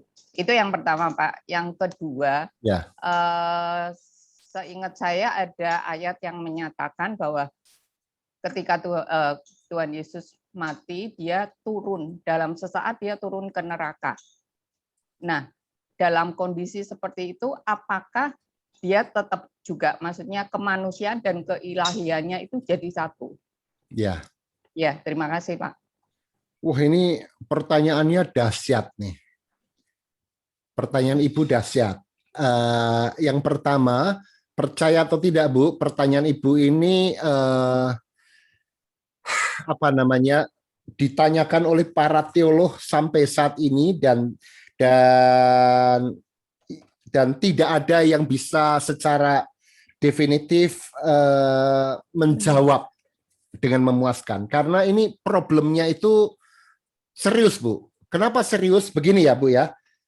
Pertama-tama kita harus menghindari untuk mengatakan bahwa memakai kata cacat ini hati-hati ya, karena begini, karena kita harusnya memakai kata ini, bahwa orang yang hidup dengan disabilitas, itu kata yang standar, hidup dengan disabilitas. Kalau cacat itu seperti bahwa orang ini di bawahnya yang lain gitu, maka tidak normal. Yang normal itu yang ini, dia di bawahnya, jadi kurang manusiawi. Maka bagi mereka yang buta, tuli, ya itu dianggap ini kok kemanusiaan saya direndahkan. Jadi mungkin kita harus mulai belajar untuk tidak memakai kata cacat. Sekarang yang banyak dipakai adalah orang yang hidup dengan disabilitas. Ya. Nah, bagaimana orang yang punya disabilitas, entah itu misalnya buta, apakah kelak ketika bangkit itu kebutaannya tetap? Ini dilematis sekali, Bu. Dilemanya bagaimana? Dilemanya begini. Kan kalau orang itu buta, hidup dengan disabilitas sekarang sebelum mati ya, apakah kita harus menerima dia apa adanya? Terima apa adanya kan ya? Betul ya? Nah, kalau terima apa adanya sebagai yang indah, yang baik, yang disayangi Tuhan, maka kelak ketika kita mengatakan dia bangkit lalu disabilitasnya dihilangkan, dia bisa melihat, itu seolah-olah bahwa yang sekarang ini nggak diterima apa adanya oleh Allah. Begitu Bu. Bisa memahami ya Bu siapa tadi? Bu Yuliani Pak. Bu Yulia. Seolah-olah ini nggak diterima apa adanya. Sehingga kalau pendeta misalnya memberitakan saudara-saudara jangan khawatir, Anda yang buta kelak ketika bangkit Anda akan disembuhkan. Itu dalam hati mereka akan berkata, oh aku berarti sekarang nggak diterima bahkan oleh Allah. Karena itu kelak akan diubah ya seperti yang lebih baik lagi begitu. Tidak diterima apa adanya. Tapi sebaliknya, kalau tidak diubah, lalu kalau begitu ya memang akan terus buta, dan buta itu kekal ya gitu. Nah itu berat Bu, nggak ada yang bisa menjawab. Ada dua kelompok yang bertikai dan saya hanya memaparkan konsekuensi dari masing-masing pandangan. Tetapi menurut saya ada beberapa hal yang bisa kita pegang. Yang pertama, yaitu bahwa alih-alih kita spekulasi kelak itu kayak apa di atas sana, kita harus mengatakan bahwa keadaan mereka sekarang di bumi ini itu sudah beautiful, sudah baik. Walaupun mereka buta, Allah tetap menerima mereka apa adanya. Oke. Bahwa kalaupun Allah ingin menyembuhkan, itu kesembuhan itu bukanlah dalam arti curing. Curing itu artinya sembuh fisik, tapi healing. Healing dalam iman Kristen itu artinya kemanusiaannya memulih dan dia mekar. Maka apakah orang tetap buta bisa healing nggak, Bu? Bisa. Orang buta tetap bisa healing, begitu.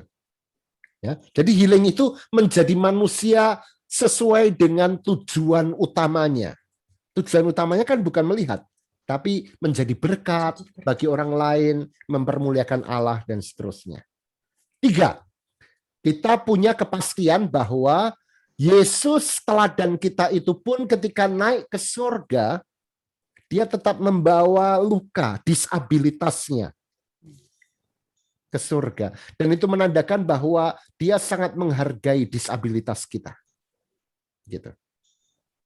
Dugaan saya, ini dugaan ya, jangan dianggap ini, bahwa disabilitas itu akan tetap dihargai ke dalam kekekalan, tetapi di dalam kekekalan itu, disabilitas itu tidak akan membuat orang-orang yang hidup dengan disabilitas itu akan direndahkan atau disepelekan begitu.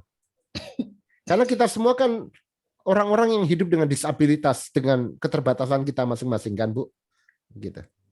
Dengan ibu pakai kacamata, kalau dilepaskan jadi nggak bisa baca mungkin. Itu disabilitas juga, Bu. Ya nggak apa-apa, terima aja. Begitu, Bu Sandra. Nah, yang kedua, pertanyaan Ibu adalah begini. Apa sih yang Yesus lakukan ketika Yesus itu ada di 3 hari mati itu? Apa yang terjadi pada Yesus? Memang ada ayat yang mengatakan bahwa pada saat Yesus itu mati 3 hari itu dia keluyuran ke neraka, ya. Di 1 Petrus 3 sebenarnya saya lihat ya, 1 Petrus 3. Nah ini 1 Petrus 3 ayat 18-19. Sebab juga Kristus telah mati sekali untuk segala dosa kita, ia yang benar untuk orang-orang yang tidak benar, supaya ia membawa kita kepada Allah. Ia yang telah dibunuh dalam keadaannya sebagai manusia, tetapi yang telah dibangkitkan menurut roh. Jadi bicaranya sudah dibangkitkan, ya. Dan di dalam roh itu juga ia pergi memberitakan Injil kepada roh-roh yang di dalam penjara, ayat 20, yaitu roh-roh yang dahulu pada waktu Nuh tidak taat kepada Allah ketika Allah tetap menanti dengan sabar dan seterusnya. Jadi ayat ini sering dipakai sebagai dasar bahwa 3 hari itu Yesus mati itu, Yesus turun ke bawah lalu menginjili ke dunia orang mati. Betul ya, Bu ya?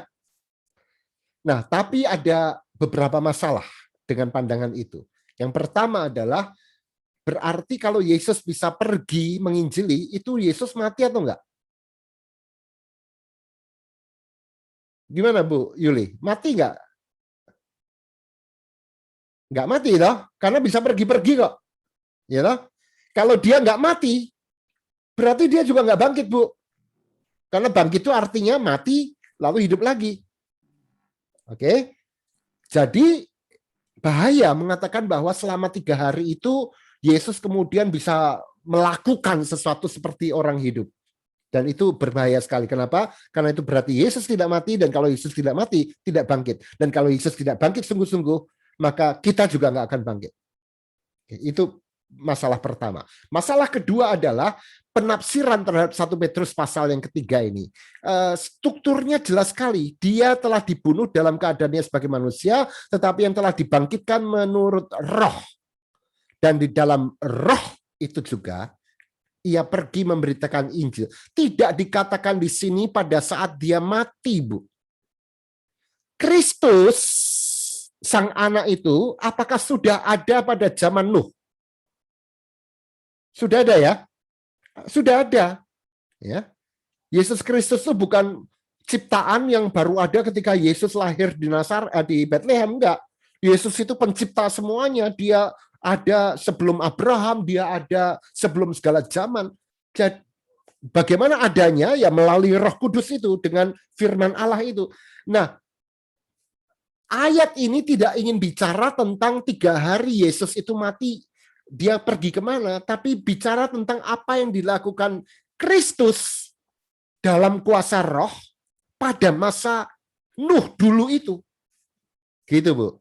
Pada masa Nuh dulu itu, ya Yesus Kristus memberitakan dalam kuasa roh berita keselamatan. Melalui apa? Ya melalui Nuh, melalui peristiwa itu, dan macam-macam begitu. Jadi itu tidak bicara soal selama 3 hari itu apa yang terjadi dengan Yesus. Nah kalau gitu pertanyaannya, apa yang terjadi dengan Yesus? Ya mati, Bu. Ya mati. Begitu. Titik. Kita harus mempertahankan bahwa Yesus Kristus itu mati. Dan karena itu dia bangkit. Nah mati itu ya nggak ngapa-ngapain. Mati. Gitu. Begitu Bu Yuli.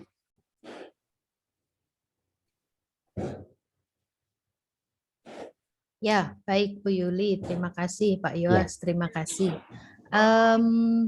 Saya mungkin mau bertanya tentang soal datang kembali, gitu loh Pak. Karena sebagian dari kita ketika bicara soal Yesus yang naik dan dia akan datang, itu kadang juga termasuk dalam satu kali datang kembali atau datang kedua kali. Nah, kadang hal ini jadi apa ya? Jadi hal yang membuat kita berarti kalau Yesus datang kedua kali, yang kemarin pertama lah, yang kedua yang nanti, atau akan datang kembali. Nah, datang kembali ini berarti gimana gitu? Maksudnya dua pertentangan ini kadang menjadi diskusi juga. Mungkin Pak Yos bisa menolong untuk menjelaskan. Ya, kalau kita melihat, makasih Bu Fania. Kalau kita melihat Matius 1 ayat 23 ya, misalnya di Matius 1 ayat 23 itu dijelaskan ya ketika malaikat memberitakan kelahiran Yesus, lalu dikatakan apa? Mereka akan menamai dia, Yesus Kristus itu apa? Immanuel, yang berarti Allah menyertai kita. Sebenarnya di sana artinya ini, Allah bersama kita. God with us. Jadi di dalam Yesus Kristus ini bertemulah Allah dan manusia. Sehingga dia disebut Immanuel. Nah ini identitasnya Yesus. Maka pertanyaannya adalah, apakah Yesus itu tetap adalah dia yang adalah Immanuel, Allah beserta kita sampai kapanpun? Ya. Oke. Dan karena itu tidak pernah ada titik detik di mana kita ini hidup tanpa Immanuel, tanpa Allah beserta kita.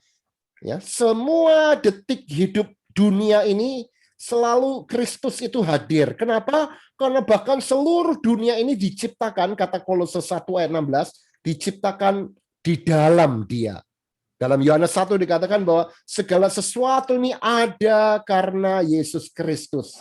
Yesus Kristus ini menjadi titik pertemuan Allah dan manusia.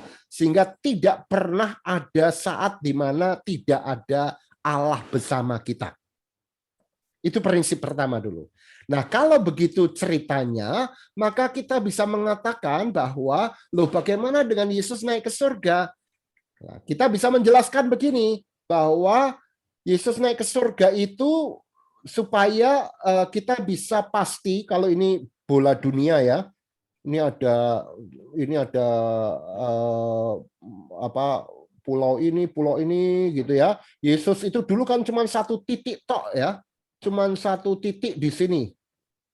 Misalnya ya. Naik ke surga itu artinya meninggalkan keterikatan pada ruang dan waktu abad pertama ini untuk dalam Roh Kudus hadir di mana-mana. Hadir di segala tempat dan ruang. Sehingga Immanuel, Allah beserta kita ini bukan hanya dialami oleh orang Israel, tapi oleh segala bangsa dan segala zaman. Ya. Dan itulah arti sesungguhnya dari datang kembali.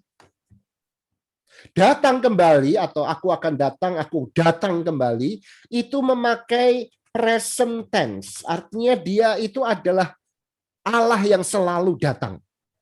Maka kalau Anda teliti Alkitab dengan sangat jelas, tidak pernah Alkitab itu mengatakan begini, Bapak Ibu Saudara, Yesus datang sekali jadi bayi, berkarya, disalib, ya, bangkit lalu naik ke surga. Lalu ini kan di sini ini Immanuel, ya. Lalu kita ini berada, lalu Roh Kudus nih sekarang, Roh Kudus hadir. Roh Kudus hadir, Yesusnya belum, nanti kelak akhir zaman datang lagi. Ini nomor 1, ini nomor 2. Ini nomor 2 ya. Lalu sekarang ini kita berada pada masa tanpa Immanuel karena Yesusnya udah naik ke atas. Jadi kita berkata kedatangan Yesus yang kedua kali. Ini enggak ada, saudara, dalam Alkitab kata 2 kali, seolah-olah kayak matematika. Sekali naik enggak ada lagi, lalu 2 kali. Nah, di tengah-tengah ini Yesus di mana? Ini membahayakan sekali pemahaman semacam ini. Ingat, Trinitas mengatakan bahwa 3 pribadi itu tidak pernah terpisah-pisah. Jadi kalau Roh Kudus hadir, dia menghadirkan siapa? Yesus Kristus. Dan kalau Yesus hadir, di dalam Yesus kita mengalami siapa? Sang Bapa. Jadi tidak pernah ada waktu di mana kita ditinggalkan oleh Yesus Kristus. Maka Yesus selalu hadir, selalu kembali di dalam rohnya yang kudus. Ya. Maka jangan lagi memakai kata kedatangan Yesus yang kedua kali. Seolah-olah ada 1, ada 2. Benar bahwa ada sebuah titik di masa depan di mana semuanya menjadi sungguh-sungguh sempurna. Tapi jangan pakai angka matematik sekali, 2 kali. Karena itu akan membahayakan pemahaman di antara 1 dan 2 ini nggak ada Yesus. Dia akan selalu Immanuel, begitu.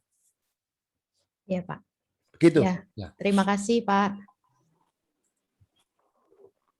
Oke, baik. Ini berikutnya Pak Hendro. Apakah masih mengetik sehingga terpotong atau gimana? Karena di sini di chat hanya ditulis selamat malam Pak Yoas, mohon penjelasan tentang titik 2.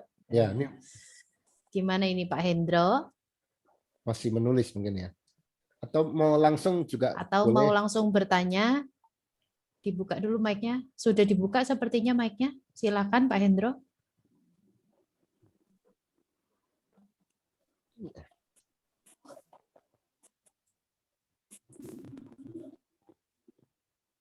Ya, mari.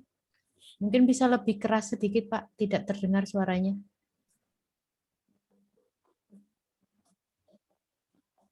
Suara di lingkungan saya agak ramai, makanya saya nggak berani. Tadi saya sudah ngetik, tapi masuknya ke Pak Yoas sendiri, kayak private. Oh gitu. Oh ya, iya. Baik. Tapi enggak masuk juga ya, Pak? Di chat, Pak. Ada masuk, Pak Yoas? Enggak masuk, Pak. Oke. Nggak apa-apa. Mungkin kalau nggak terlalu mengganggu, saya akan bertanya secara langsung. Monggo, Pak. Monggo. Terima kasih, Pak Yoas dan Bu Fania. Ada 2 pertanyaan saja. Mohon mungkin kalau ini tadi pertanyaan saya termasuk yang melenceng ya, Pak ya. Ini Pak, pertanyaan yang pertama, siapakah yang disebut oleh Yesus itu Bapakku? Itu yang pertama. Yang kedua, mengapa Yesus disebut anak Allah?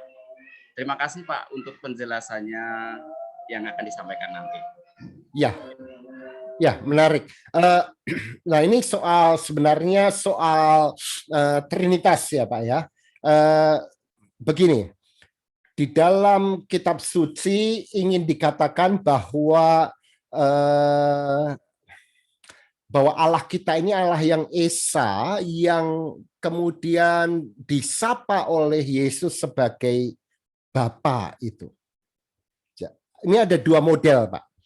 Orang-orang Barat itu memahami bahwa yang namanya Allah yang esa itu adalah hakikat yang satu, ya, yang dimiliki hakikat itu oleh 3 pribadi yang setara, Bapa, Anak, dan Roh Kudus.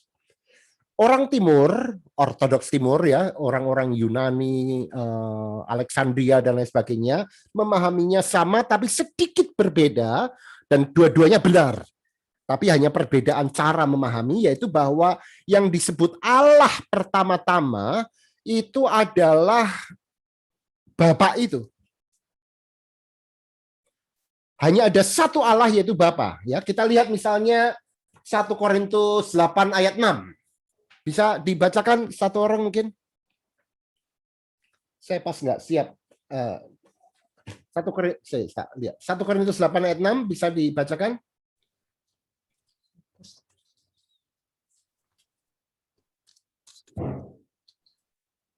Bu Fania bisa bacakan buat kita? Ya, 1 Korintus 8 ayat 6. Ya.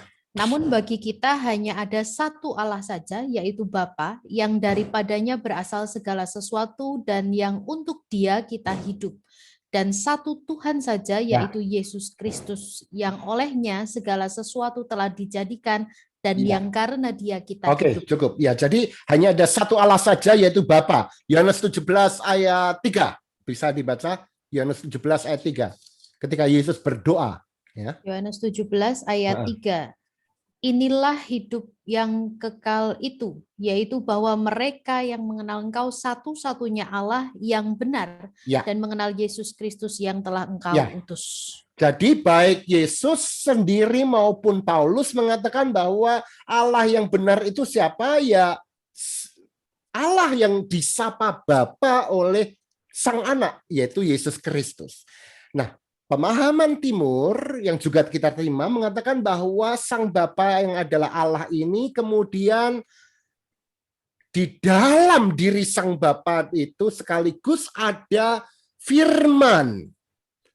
Ya, dan firman itu adalah pribadi yang berbeda dari Sang Bapa. Loh, kenapa bisa pribadi yang berbeda? Jelas karena keduanya itu saling berkomunikasi, ya.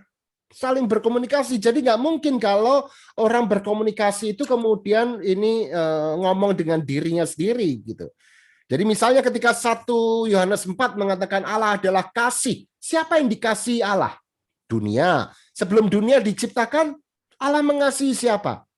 Kalau cuma ada Allah saja, siapa yang dikasihi Allah?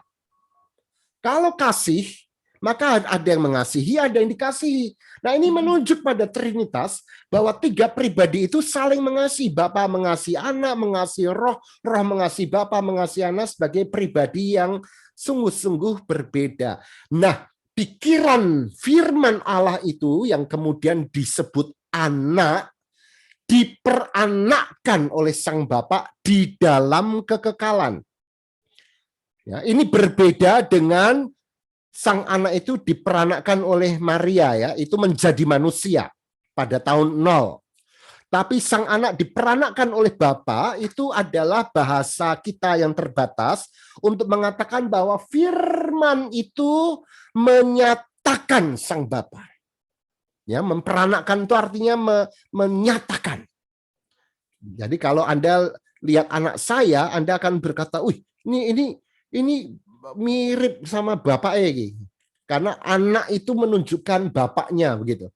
Ya.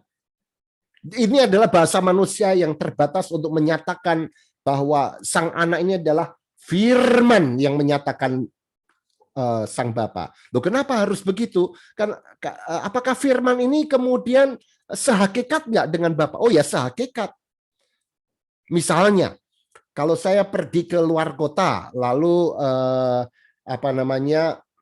Ibu Fania ini tetangga saya dari Blora pergi ke Cepu gitu, saya lupa kasih makan ikan saya, lalu saya telepon, Bu Fania, tolong kasih makan ikan saya ya. Ini suara firmannya Yoas yang keluar lewat handphone gitu. Oh ya. Seminggu kemudian saya pulang, ikan saya mati semua karena nggak dikasih makan. Saya ke sebelah ke Ibu Fania, loh, Bu Fania kok nggak dikasih makan? Loh, memang Pak Yoas minta saya kasih makan. Loh, kan waktu itu telepon. Ya, Bu Fania lalu berkata, loh, itu kan cuma suaranya Pak Yoas. Itu kan agak-agak gimana kan? Ya toh? Ketika Bu Fania mendengar saya telepon, Bu Fania gitu. Bu Fania nggak akan berpikir, oh ini cuma suaranya Yoas. Enggak. Karena suara saya itu adalah saya sendiri. Demikian juga ketika Sang Bapa itu menghadirkan suaranya, dia menghadirkan dirinya. Loh, kenapa enggak Bapaknya sendiri? Alkitab mengatakan bahwa Bapa itu misteri. Tidak ada seorang pun yang bisa melihat Sang Bapa itu. Tidak seorang pun. Ya, kecuali Sang Anak. Dia bertahta dalam terang yang tak terhampiri. ya, maka dia menyatakan dirinya dalam pribadi yang berbeda, tapi yang tetap adalah Allah, dan itulah yang disebut sebagai anak, sang penyata dari Bapa. Yang kemudian nanti bicara Roh Kudus lain lagi ceritanya. Begitu Pak siapa Hendro ya? Hendro. Ya Pak Hendro. Apakah menjawab atau tidak?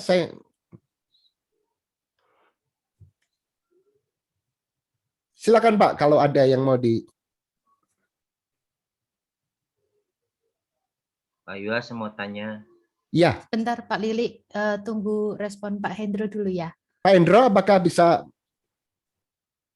menjawab atau? Kayaknya perlu dibuka satu sesi memang Pak, khusus untuk Trinitas Pak. Ya. Kapan Pak Yuas bisa Pak? Ah ya tuh nanti saya telepon Anda dulu ya, minta kasih makan ikan saya ya. Aduh. Ya gimana Pak Hendro, cukupkah menjawab? Jika iya, kita bisa lanjut ke Pak Lili mungkin gitu ya. Silakan Pak Lili. Langsung lanjut aja ya Pak Lili, mari. Ya, makasih. Selamat malam Pak Yuas. Selamat malam. Ya, makasih. Ya, ini yang sering saya tanyakan juga kalau kami rapat majelis. Jadi pemahaman Trinitas ini memang tidak mudah ya. Baik kita yang sejak kecil Kristen ya, sulit. Apalagi harus katakanlah menjelaskan ke orang lain, khususnya yang ya non Kristiani, jadi kendala. Sulit untuk memahami itu karena banyak juga versi-versi, banyak contoh-contoh tetap sulit dipahami. Jadi mungkin saya setuju itu tadi Bu Fania, tolonglah kita dibekali kalau Trinitas ya memang tidak mudah itu pemahamannya. Kemudian yang kedua Pak Yuas, saya kembali tadi ke pemahaman saya. Jadi untuk kenaikan Tuhan ini ya berarti saya tidak sesuai apa yang disampaikan tadi Pak Yuas. Saya pertanyaannya seperti Bu Ratna awal, pemahaman saya hanya Tuhan Yesus naik ke surga ya menyediakan tempat bagi kita orang yang percaya seperti yang Yohanes 14 ayat 2 tadi, tapi ternyata tadi disampaikan di ayat ke-6 tidak seperti itu dan digambarkan wah itu berarti nunggu Yesus hanya sebagai apa tadi? Alat ya. Pada saat ini menurut Pak Yuas tadi ya sebenarnya kita sudah bersama Yesus kalau kita sudah yakin dengan Yesus. Itu tadi pemahaman saya saat ini masih seperti itu Pak. Jadi suatu ya kelengkapan kesempurnaan penyelamatan Tuhan terhadap manusia ya mulai dari lahir, mati, bangkit sampai naik ke surga itu satu kesatuan yang tidak dipisahkan, dan kenaikan surga ini suatu kesempurnaannya bahwa Tuhan sudah menyelamatkan kita dan menyediakan tempat kita di surga bagi yang percaya. Itu pemahaman apa ya, saya hanya segitu saja Pak tadi, tapi pemahaman, tapi ternyata tadi mungkin yang dijelaskan waktu Pak Yuas menjelaskan di Yohanes 14 ya ayat 9 tidak seperti itu Pak. Mungkin yang saya hanya masih rancu ya, enggak sesederhana itu. Tidak sesederhana itu ya. Ya, makasih Pak. Ya. Yang kedua dulu Pak, bahwa memang enggak sesederhana itu Pak. Bahkan ya kalau Anda lihat dilanjutin ini Yohanes 14-nya ya. Ayat 23 Pak Lili, Yohanes 14 ayat 23. Saya bacakan ya.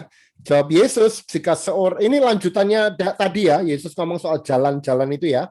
Lalu Roh Kudusnya muncul kan. Jadi ini Yohanes 14 ini penting sekali tentang ajaran Trinitas. Ayat 23, jawab Yesus, jika seorang mengasihi aku, ia akan menuruti firman-Ku dan Bapakku akan mengasihi dia, dan kami itu Allah Tritunggal, akan datang kepadanya dan diam bersama-sama dengan dia.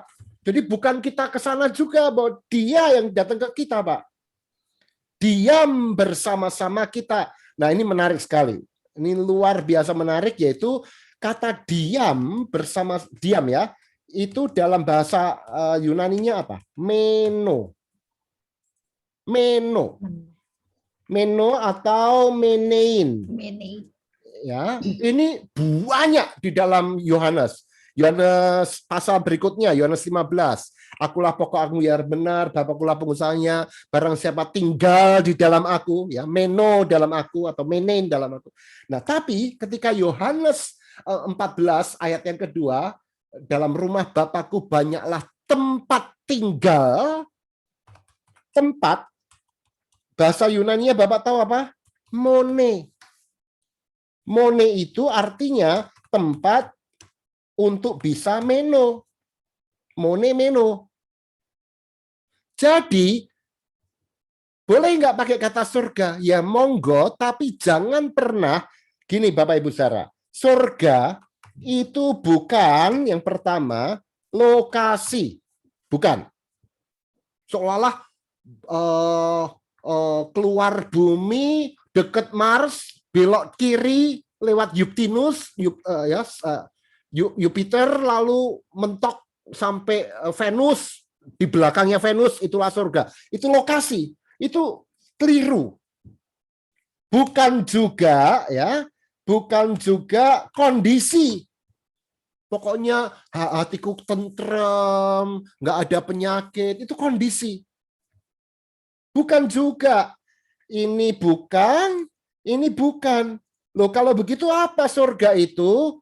Surga bukan kondisi, bukan lokasi, tapi apa? Dia adalah, nah ini yang ketiga yang paling penting. Dia adalah relasi. Jadi silahkan saja memakai kata surga asal dipahami bahwa surga itu relasi. Loh, relasi dengan siapa? Ya dengan Allah Tritunggal itu. Allah Tritunggal itu tanpa kita sudah relasi Bapa, Anak, Roh Kudus. Nah, keselamatan itu artinya kita diambil, yuk ikutan dalam persekutuan cinta kasihku itu. Begitu. Karena itu teks minggu depan ya Bapak Ibu, hari Minggu, Kamis ini besok kan kenaikan. Hari Minggu itu Injilnya dari Yohanes 17, doa Yesus. Dan ayat yang ke-11-nya Yesus berkata apa?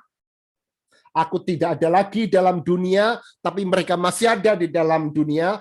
Dan aku datang kepadamu, ya Bapa yang kudus, peliharalah mereka dalam namamu, supaya apa? Mereka menjadi satu. Ini relasi, sama seperti kita. Jadi relasi Bapa, Anak, Roh Kudus ini menjadi model kita memiliki ruang untuk menghayati hidup kita. Itulah surga. Jadi jangan pernah memimpikan surga kapling-kaplingan, apalagi ada bidadarinya dan lain sebagainya. Surga itu adalah kita bersama-sama dengan Bapa, Anak, dan Roh Kudus. Yang terakhir Wahyu pasal 21. Saya akan bacakan ya Pak Lili. Wahyu 21 ayatnya yang ketiga. Ketika langit dan bumi yang baru itu turun ya. Jadi kita ini jangan maunya naik. Nanti telisiban yang di atas turun, kita naik ketemu di udara loh. Mas Kris mau kemana? Kristus ya. Oh saya mau turun, Lus. Kita malah naik gitu. Telisiban, surga kosong. Ketika Yesus turun, Yerusalem baru muncul, ayat 3. Lalu aku mendengar suara yang nyaring dari tahta itu berkata, lihatlah, kemah Allah ada di tengah-tengah manusia, dan ia akan diam bersama-sama dengan mereka. Mereka akan menjadi umatnya, dan ia akan menjadi Allah mereka. Oh, ini persekutuan yang luar biasa indah. Dan itulah relasi. Nah pertanyaannya, Pak Lili sudah punya relasi belum dengan Yesus? Amin, sudah. Amin. Dan kalau Yesus dan Bapak berelasi, apakah Yesus itu terpisah dari Sang Bapa? Tidak. Dan kalau ada Sang Bapa, apakah terpisah dari Roh Kudus? Tidak. Enggak. Jadi Bapak melalui Yesus Kristus dalam kuasa cinta Roh Kudus, Bapak sudah mengalami persekutuan Roh Allah Trinitas itu, dan itulah surga, Pak. Bahwa belum sempurna karena Bapak masih terikat dengan dunia yang harus diperbaiki, Bapak terikat dengan dosa-dosa Bapak yang masih harus dihilangkan proses umur hidup, ya tunggulah kesempurnaan itu begitu. Begitu, Pak. Terima kasih, Pak Yohanes. Ya, jadi semoga kita berhenti membayangkan surga sebagai lokasi, apalagi sebagai kondisi ya, tapi sebagai relasi begitu. Ya, baik Pak Lili, terima kasih. Pak Yohanes, terima kasih. Nah, mungkin ini menjelang akhir ya. Menjelang akhir ada satu pertanyaan lagi yang akan dimunculkan dari Sandra. Cukup menarik sih, tadi kami sudah sempat baca gitu ya, tapi biar Sandra sendiri yang menyampaikannya. Silakan. Selamat malam, Pak.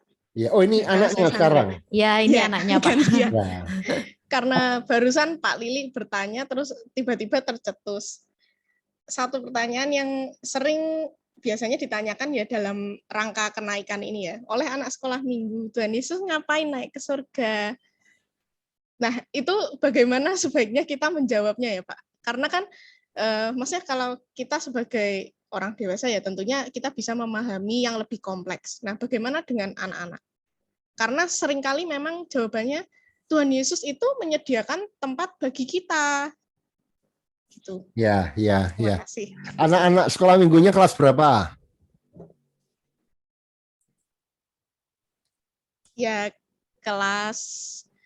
ambil yang kelas yang agak besar saja, Pak. Yang kelas 3. Ya, kenapa saya tanya begitu, karena anak-anak itu kan lagi berkembang cepat ya.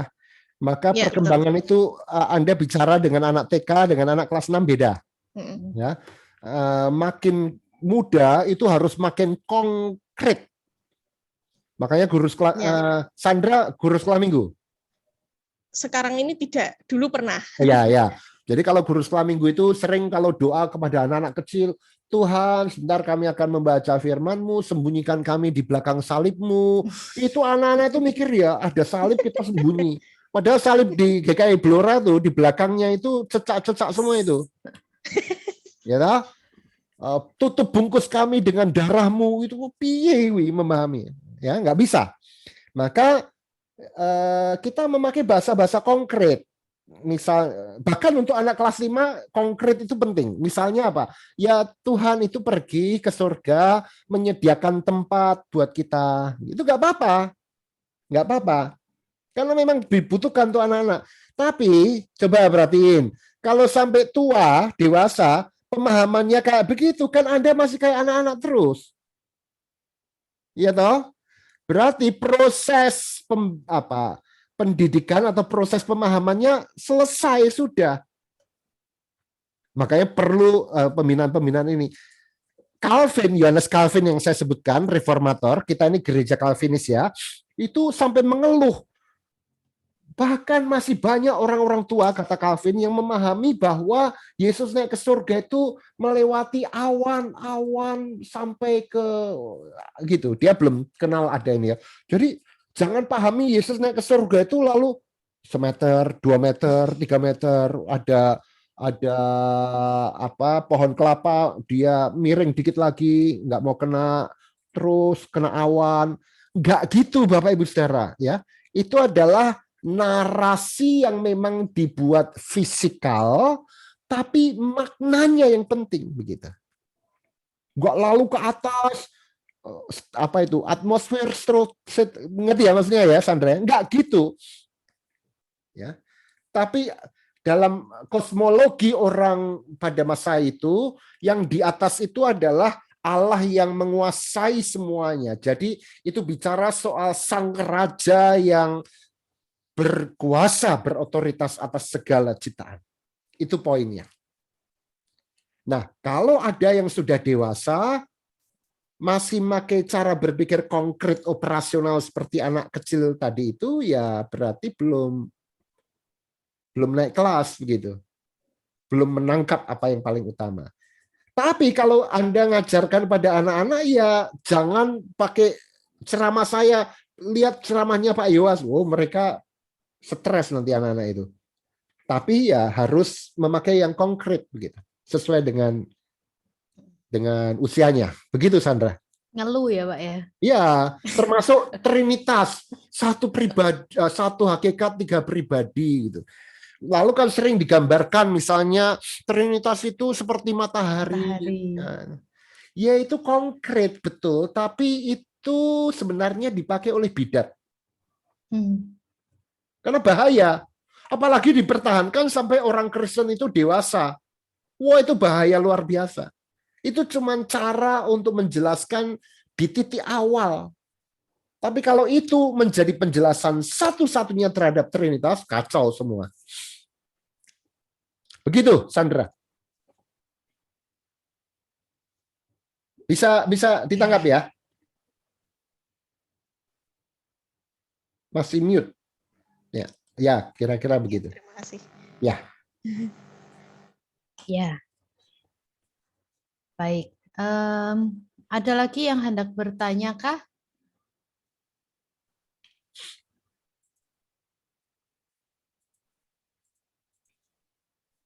Nah, kalau kita bicara soal kenaikan ini Pak, gitu ya. Saya tuh kadang juga menjumpai ada beberapa gereja, ya mungkin ada yang GKI, ada yang bukan gitu ya. Yang juga punya tradisi ketika kebaktian kenaikan ini itu dibarengi dengan melepaskan balon atau apa. Itu ada tradisi-tradisi yang seperti itu bagaimana Pak? Itu merusak lingkungan hidup.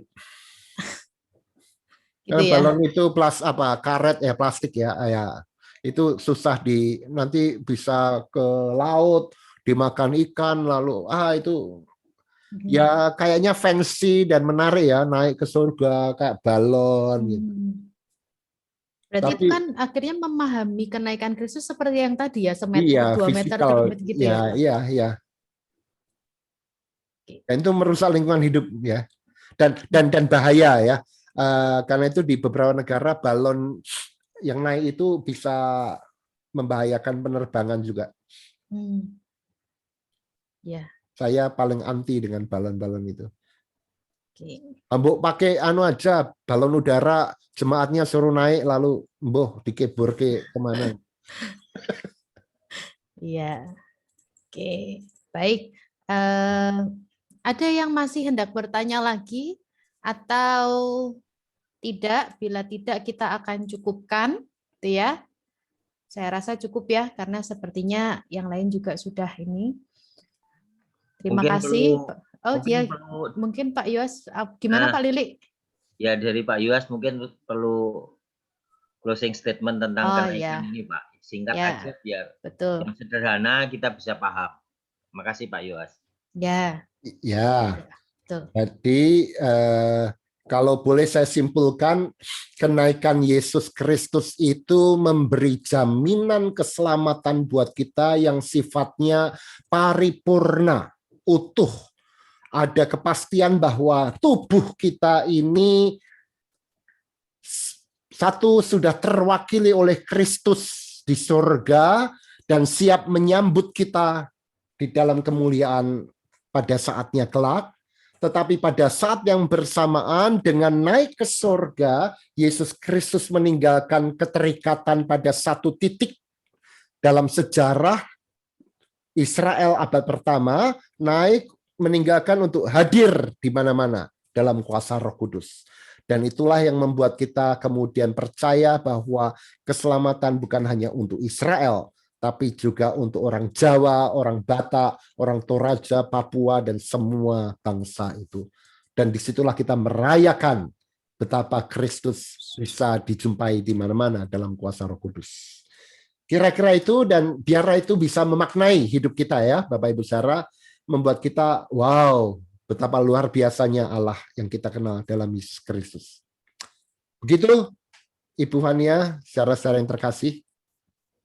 Ya, terima kasih sekali lagi Pak Yuas telah membimbing kita di dalam pelayanan kita, gitu ya. Kita terus bersama dan terus berkembang dalam segala pengetahuan, berkembang dalam teologi kita untuk semakin lagi mengalami kasih Kristus, dan juga tadi ya kalau saya juga boleh memahami bahwa teologi kita juga harus terus berkembang gitu ya Pak ya.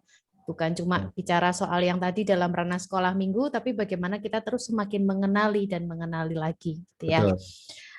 Terima kasih Pak Yoas sekali lagi untuk penjelasannya, dan besar harapan kami bisa kembali bersama dengan Pak Yoas dalam kelas Trinitas yang kalau saya dibocori itu kayaknya nggak bisa 1-2 kali pertemuan gitu ya Pak ya.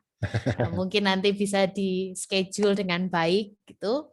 Terima kasih sekali lagi, apa yang sudah disampaikan sangat membantu kami. Saya bersama dengan Majelis Jemaat dan Jemaat juga simpatisan GKI Blora mengucapkan terima kasih yang sebesar-besarnya. Kiranya Pak Yoas terus dipakai untuk memberitakan kemuliaan Tuhan dan juga boleh terus-menerus membagikan segala apa yang telah Tuhan percayakan kepada Pak Yoas untuk kepada kami semua. Terima kasih Pak. Nah, untuk itu sebelum kita bersama-sama mengakhiri, mungkin kita akan foto bersama ya Pak. Tradisi online zaman sekarang itu adalah foto bersama di rumah masing-masing. Jadi kita akan coba melakukannya, foto bersama. Ini saya juga sembari ini ya. Bisa dinyalakan dulu Bapak Ibu videonya. Jadi kita bisa lebih saling melihat lagi. Ya. Oke, baik. Inilah wajah-wajah jemaat dan simpatisan GKI Blora. Atau mungkin sekali 2 kali Pak Yoas bisa main ke Blora ya Pak, ketika pandemi ini berlalu ya. Udah lama saya nggak ke sana. Iya Pak. Oke, inilah wajah-wajahnya. Mari kita coba sama-sama dulu. Oke. Ada lagi yang lain yang hendak membuka videonya? Bu Yuli mungkin bisa maju itu blur. Oke. Ya, saya coba ambil gambar terbaiknya. Mari kita berikan senyum yang terbaik, juga senyum untuk Pak Yoas. Senyum yang boleh diingat. 1, 2, 3. Oke.